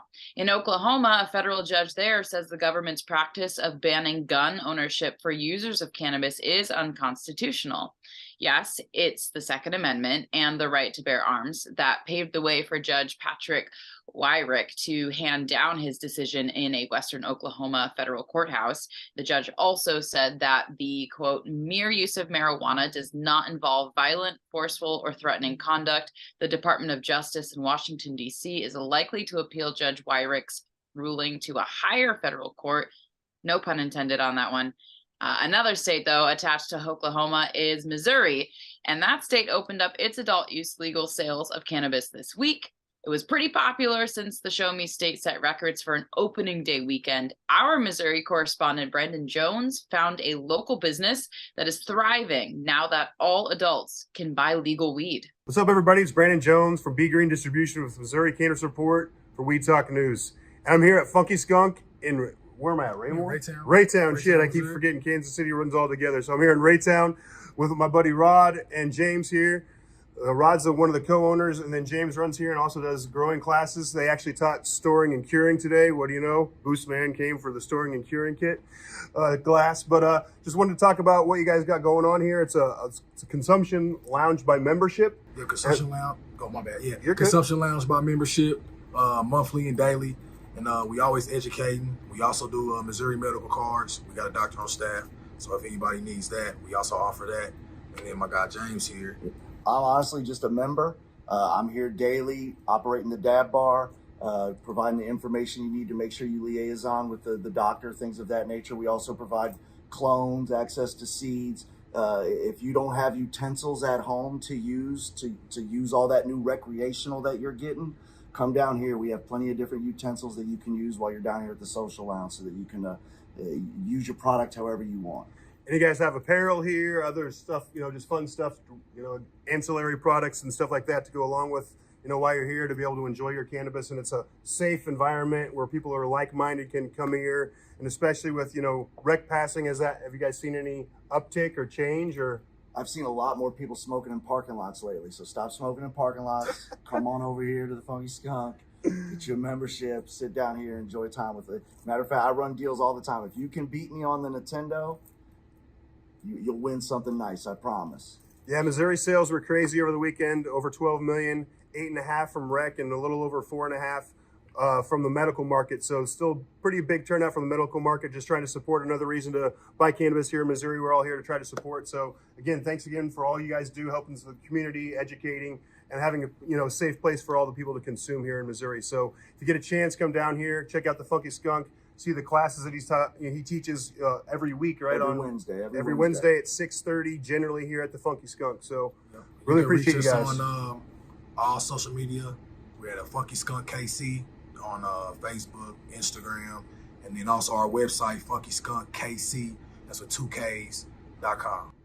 All right, again, I'm Brandon Jones from B Green Distribution with Missouri Cannabis Report for Weed Talk News. Everybody stay educated and medicated. Have a great week. Before we start our state-by-state roundup of cannabis news, let's check out what's going on with one of the largest Canadian cannabis companies, Canopy Growth, that is now laying off 60% of the workforce there. Another sign that the industry is shrinking. The Green Market Report's Deborah Borchardt has that story. I'm Deborah Borchardt, and this is the business update for Weed Talk News from the Green Market Report. Canopy Growth reported slumping revenues on Thursday and signaled a new cost-cutting era that includes cutbacks on cultivation and 800 layoffs. Revenue fell by 28% to $101 million, and their net losses were $266 million.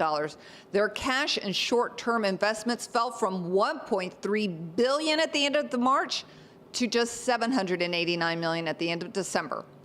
The acquisition of New York medical cannabis operator Attain by Riv Capital is entering another messy chapter. Scott's Miracle-Gro, owner of the hydroponic company Hawthorne, has filed a lawsuit against Jason Wild and Terracin, saying they ruined its $175 million investment. Hawthorne is complaining that Wild fought the deal because he wanted his own New York license, and Wild is saying Riv Capital is just overpaying for Attain. And in a break from a national trend, a federal judge in Washington state upheld the state's residency requirement for cannabis business ownership and ruled that the U.S. Constitution's Dormant Commerce Clause doesn't apply because cannabis is still federally illegal. Now, this is different from most states' cases where the states have lost this claim. So having these two in conflict sets up a showdown over interstate commerce and cannabis that is likely to move to a higher court. And this has been your business update from the Green Market Report. Doom and gloom continues in the cannabis industry, and MedMen, that was once valued at over $1.7 billion, now has just $15.6 million in cash reserves, threatening their operation. Just another example of how the cannabis bubble has burst due to excessive debt, market contraction, higher taxes, lower prices, and the power of the legacy market. As you might expect, some of these publicly traded stocks are taking a hit, and not out of a bong. Doug Miller from High on Wall Street has its impact on the stock exchange. Hello, everyone. I'm Doug Miller from High on Wall Street with this week's cannabis stock report for Weed Talk News. MedMen, stock ticker MMEN. When they first came out, they had commercials everywhere, but they've been burning through some cash. They're actually defaulting on some of their payments. So their stock chart looks like it could curl up real quick off of this news. It's just the way things work, but I'm not chasing it. I expect it to pull back and come back down. The company is for sale. So, hey, if you're interested in a cannabis company, contact them. And that's this week's cannabis stock report. Reporting for Weed Talk News, I'm Doug Miller. There is a new bill in New York State that would require some health companies to reimburse the cost of their medical cannabis to clients. This story was first reported by Staten Island Live. It was State Senator Dianne Savino who announced the bill's necessity for providing opportunities for reimbursement for medical patients from low-income homes. Senator Savino wants to see New York as a leader in this effort and wants her state to force the issue. If approved, the law would apply to public health insurers in the state, including Medicaid, Child Health Plus, EPIC, the Elderly Pharmaceutical Insurance Coverage Group, and essentially plan programs. Meanwhile, in Oregon, state alcohol and cannabis regulators are being replaced after an ethics violation. Our Oregon correspondent, Marianne Kersagi, has the details. I'm Marianne from Alibi Cannabis with this week's Oregon Cannabis Report for Weed Talk News. Last week, Oregon's new governor, Tina Kotek, asked for and received the resignation of Steve Marks, the long-term director of the OLCC. It was a surprise across both the alcohol and cannabis sides of the industry. Yesterday, we learned that Steve Marks and other top managers in the OLCC have been implicated in ethics violations relating to reserving popular bottles of alcohol for themselves. Also, this week, the OLCC released their annual report on the state of the cannabis industry. Their report stated that the recreational cannabis industry in Oregon is in its weakest economic position since the legal market launched in 2016. And finally, in happier news, Oregon-based Nectar Markets announced their expansion to Ohio and California. It's great to hear some Oregon-based businesses doing well. That'll do it for the Oregon Report this week. I'm Marianne with Alibi for Weed Talk News. Michigan continues to set sales records, but there is a story out of the Detroit Free Press that is disturbing. A group that represents one of the largest cannabis companies in the state has made contributions to nonprofits who are linked to Michigan lawmakers. Normal Executive Director of Michigan, Rick Thompson, has more on what is going on in the Michigan cannabis market. Hello again, everyone. This is the Michigan Report with Rick Thompson on Weed Talk News. Let's begin. The MCMA is dead. We already told you this, but it bears repeating. The end of the Michigan Cannabis Manufacturers Association is a welcome event for those of us who've been fighting big corporate cannabis for a long time. Now, to clarify, it's impossible to remove big corporate cannabis from the American marketplace, but what we can do is penalize those players when they try to illegally influence legislation, lawmakers, or government employees. Much ado has been made about the misdeeds of Rick Johnson, Lee Chatfield, Clint Custo, and other prominent Republicans during the formative years of the MMFLA and the MRTMA business programs here in Michigan. Investigations are still ongoing, but those lawmakers have been implicated in a scheme to shuttle cannabis industry money into nonprofit slush funds or similar accounts, and those funds very often seem to have traveled through the MCMA's hands. Lobbyist Steve Linder retired in disgrace midway through last year after having failed to pass anti-patient and caregiver legislation he swore to accomplish, and the trade association struggled to find relevance and support ever since. Even having former head of the state's marijuana program as their spokesperson couldn't save the trade group. Lansing insiders are abuzz with tales of the MCMA's unpaid bills with public relations and lobbying firms, and there are a number of lawmakers who took MCMA money who are cowering in fear that the federal and state probes will start looking at them now. Almost every major news outlet in the state has written or published an article about the investigations. Patient advocates and caregiver supporters are overjoyed to have buried our swords in the belly of the ogre. Here endeth the lesson. Story for today revolves around aspergillus, the state's cannabis testing industry, and potentially carcinogenic mycotoxins. The state cannabis regulatory agency issued 2 advisory bulletins recently, one establishing a new mycotoxin testing protocol and another redefining the way aspergillus positive cannabis is to be retested prior to being sold. It seems that aspergillus infestation can also cause the creation of 2 potentially cancer-causing mycotoxins. The CRA wants to be sure that any cannabis which tests positive for the dangerous aspergillus is also tested for those 2 dangerous substances. Although the testing industry should be flexible and responsive to new developments in science, this info about mycos is not new news. The suggested solution for aspergillus infestation is to zap that cannabis with gamma rays, X-rays, the Tampa Bay Devil Rays, or anything else likely to beat the hell out of your cannabis, and then retest it. Facts are, no remediation method kills 100% of aspergillus, and if it tested positive once, it's positive forever. The CRA should eliminate these 2 consumer unfriendly policies, one which allows aspergillus positive cannabis to be sold, and the other that allows zapping or ozoning of cannabis intended for human consumption. Either label it or throw it out, most consumers say, and maybe someday the CRA will start listening to the millions of people who make up the state's cannabis industry and cannabis community. And that's it for the Michigan Report with Rick Thompson on Weed Talk News.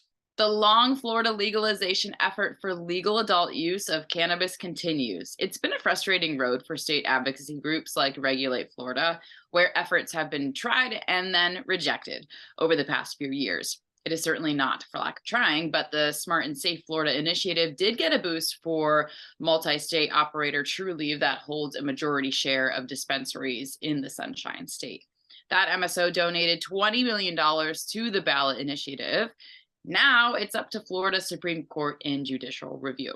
So even if the judges give it the green light, advocates will still have to collect more signatures in order to get it on the ballot in 2024. It's been a long road in Florida, but in Vermont, they are just cruising along now with $6 million in sales in the year 2022. Well, California collects that in just a weekend. But our Vermont report is supported by Canatrol, and our correspondent is Jessie Lynn Dolan. I'm Jessie Lynn Dolan from Vermont Cannabis Nurses, and this is the Weed Talk News Vermont Report.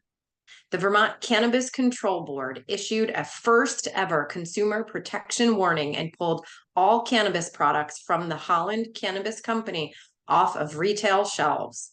After a consumer reported being ill post-consumption, the state tested Holland products and found high levels of the banned fungicide myclobutanol, or Eagle 20. Consumers who currently have Holland Cannabis Company products are asked to return them to the dispensary they were purchased as soon as possible. 2 bills were introduced in legislative session this past week from Senator Sears. One bill is simple yet potent, calling to drop the strict THC caps.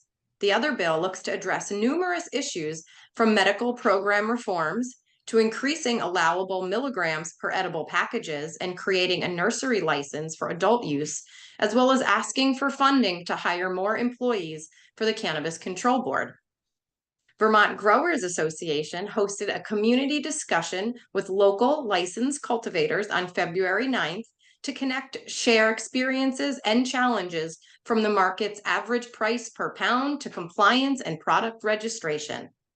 That's the Vermont Report for Weed Talk News. I'm Vermont's cannabis nurse, Jessie Lynn Dolan. The Vermont Cannabis Report is supported by another Green Mountain business, Canatrol, winner of High Times Best Dry Cure System. Check them out at canatrols.com. In Europe, it looks like cannabis standard time is happening in Germany, where their legalization plans have continued to be delayed. Our European reporter is Lex Pelger, and he turns 40 this week. Happy birthday to Lex. Well, here's the latest from Europe. I'm Lex Pelger from White Whale Creations with this week's European Cannabis Report for Weed Talk News. In Germany, the plans to legalize cannabis consumption in 2024 are looking increasingly unlikely because it has not yet submitted its proposals to the European Commission. 8 ministries are currently working on the draft law and hope to present it by March. The health ministry has already been fined with a €1 million reduction in their budget over the delays.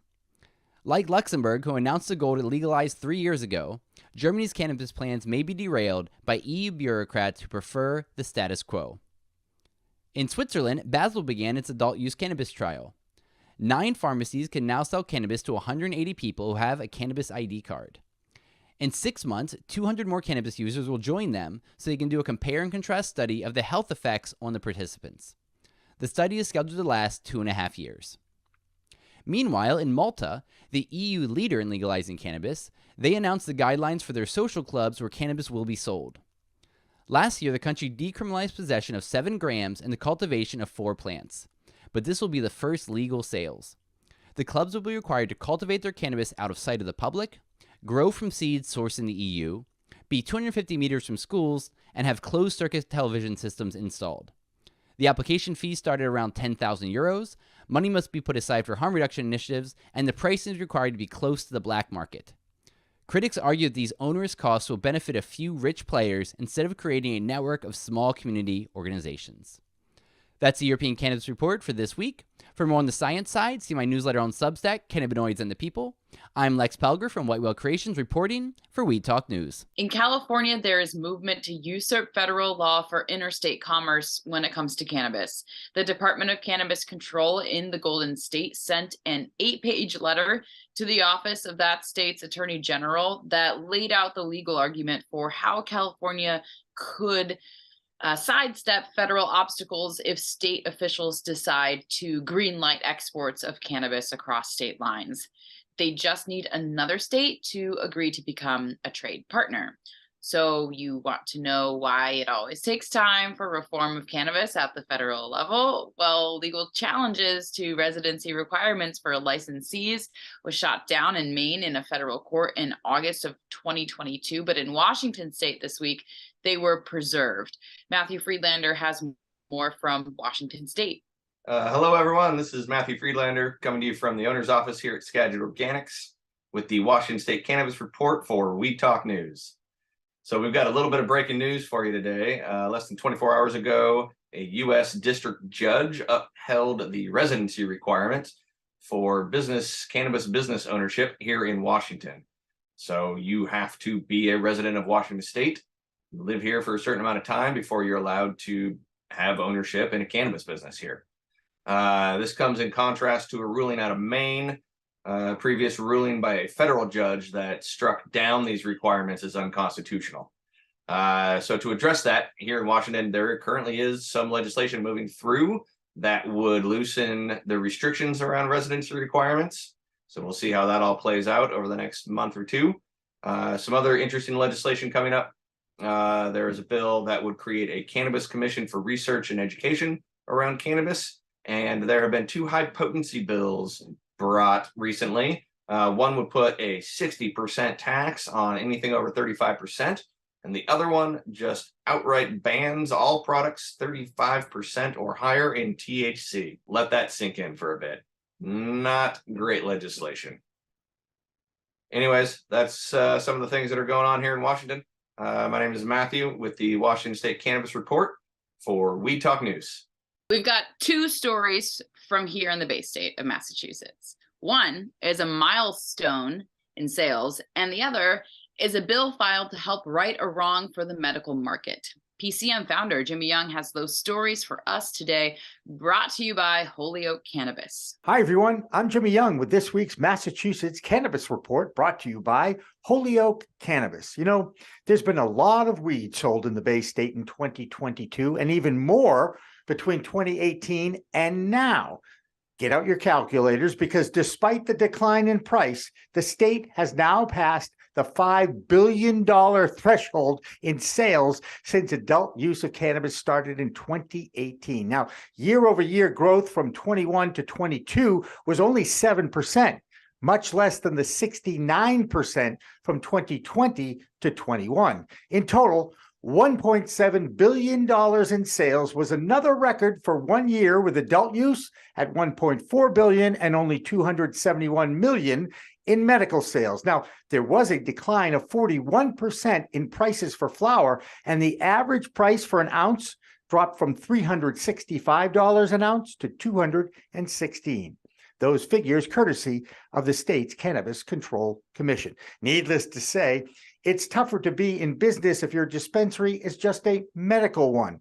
Now, when the medical program began in 2013, the Department of Health, which was in charge of the program at that time, required licensees to be vertically integrated. That means they had to grow their own in order to protect the medicinal product. Now, with adult use dominating the market, Representative David Rogers has introduced legislation to get rid of that vertical requirement. In a Boston Globe editorial this week, they believe that the rule no longer has any compelling public safety reason to exist. Instead, it limits competition, which can impact access for medical patients. As a medical patient, I appreciate the representative's effort to change as the market has changed.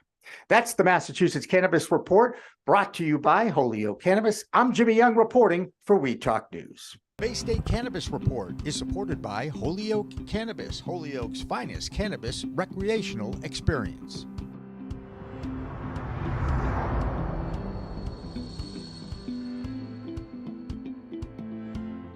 Elon Musk has always been in the news for reasons that sometimes he might regret. But in the cannabis community, he is a hero of sorts. Not only did Elon fire up on the Seth Rogen show a year ago, but now that he owns Twitter, he really shook up the Twitter universe. This week, he made a simple tweet. Perhaps you saw it. 420. That's right. 420. Magical code for cannabis enthusiasts that has its origins in California from the 70s with a group of high schoolers who used that code to signal their friends it was time to fire up after school and meet at the Louis Pasteur statue across from San Rafael High School. And now Musk's simple post has been seen by millions, and it has now been seen and retweeted by 51.3 million people as of Wednesday this week. Not sure what impact it may have on reform, but Elon Musk certainly knows how to get attention. Okay, that's it for Weed Talk News this week. I'm Alaina Pinto for Pro Cannabis Media. Remember, it is a whole new world of weed out there, so use it responsibly.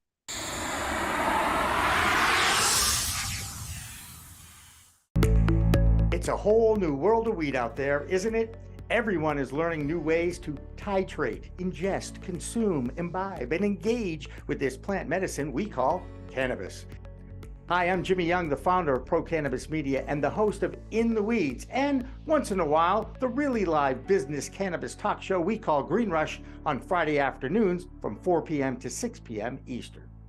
Now let me tell you my cannabis story. You know, I've had 4 major surgeries in the past 23 years and suffer from osteoarthritis with a variety of metal parts in my body and one on deck. Now, thanks to those chronic pain issues, I've been a medical patient in Massachusetts for almost 10 years now. I remember my first trip to a dispensary just outside of Boston, and I told the bud tender I didn't want to smoke it anymore, so I tried edibles, then tinctures, then vaping, and now, if I'm going to smoke, I only use the Weegets filtration system. What? The Weegets.com, Weegets, that's weed, W-E-E-D, G-E-T-S.com, is where you'll find the planet's coolest product that cools the smoke from everyone's favorite flower. Now, the guy that started this was a pretty good medical device manufacturer, and he created this maze pipe that cools the smoking process from 1300 degrees Fahrenheit upon inflammation down to just 90 degrees when it reaches your mouth. That's right, 1300 down to 90. That's why this maze pipe is amazing. So here's how it works. You start with that glass bowl, you flame on, and then you inhale nice and smooth so the smoke goes through 3 different filtration and cooling systems. Now, if pre-rolls is your thing, you can use the Weegets filter that a pre-roll fits into perfectly. That's right, or even a chillum.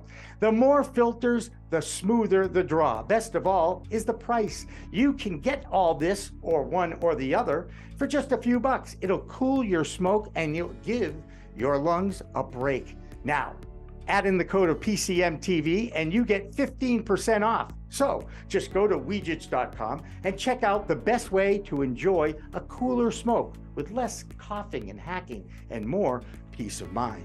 All that resin and tar is collected in the polyurethane filters that are easy to clean with soap, water, and a few Q-tips. Your lungs will thank you, and so will I.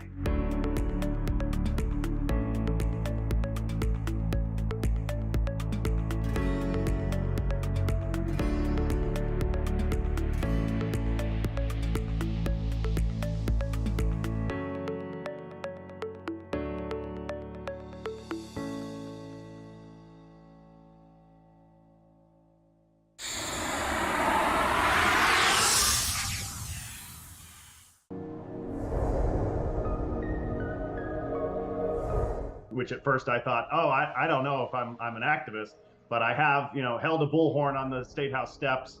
I have frequently testified before the Cannabis Control Commission in the state legislature, and I'm not, shy about criticizing where I see, mistakes being made. So yeah, I think that's what differentiates me, just an appreciation for the plant. And then also I'm a cannabis entrepreneur myself. I've started businesses, so I've lived that entrepreneurial journey. I know how hard it is. It is absolutely a marathon, not a sprint. So I think that, I'm in the game, not just on the sidelines.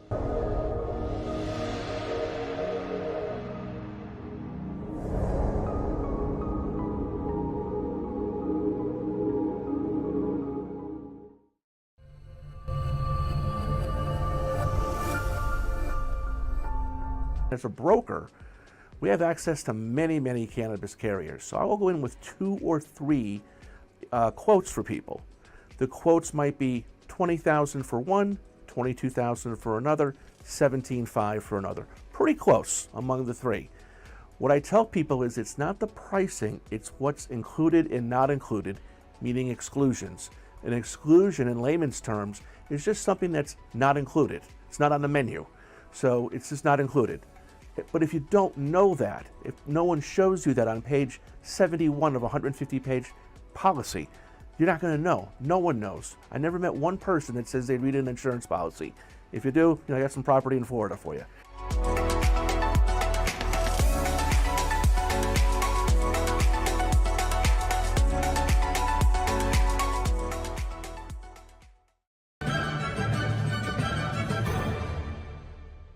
Weed Talk and In the Weeds are 2 productions of Pro Cannabis Media supported by Revolutionary Clinics, one of the top medical cannabis dispensaries in the Massachusetts area, now with 3 locations in Greater Boston, 2 in Cambridge and 1 on Broadway in Somerville.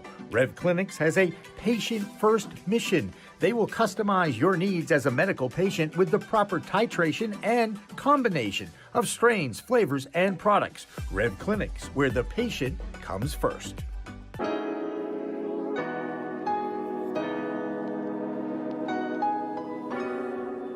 So the reality of the matter is, big banks and small banks are going to be different in a lot of ways.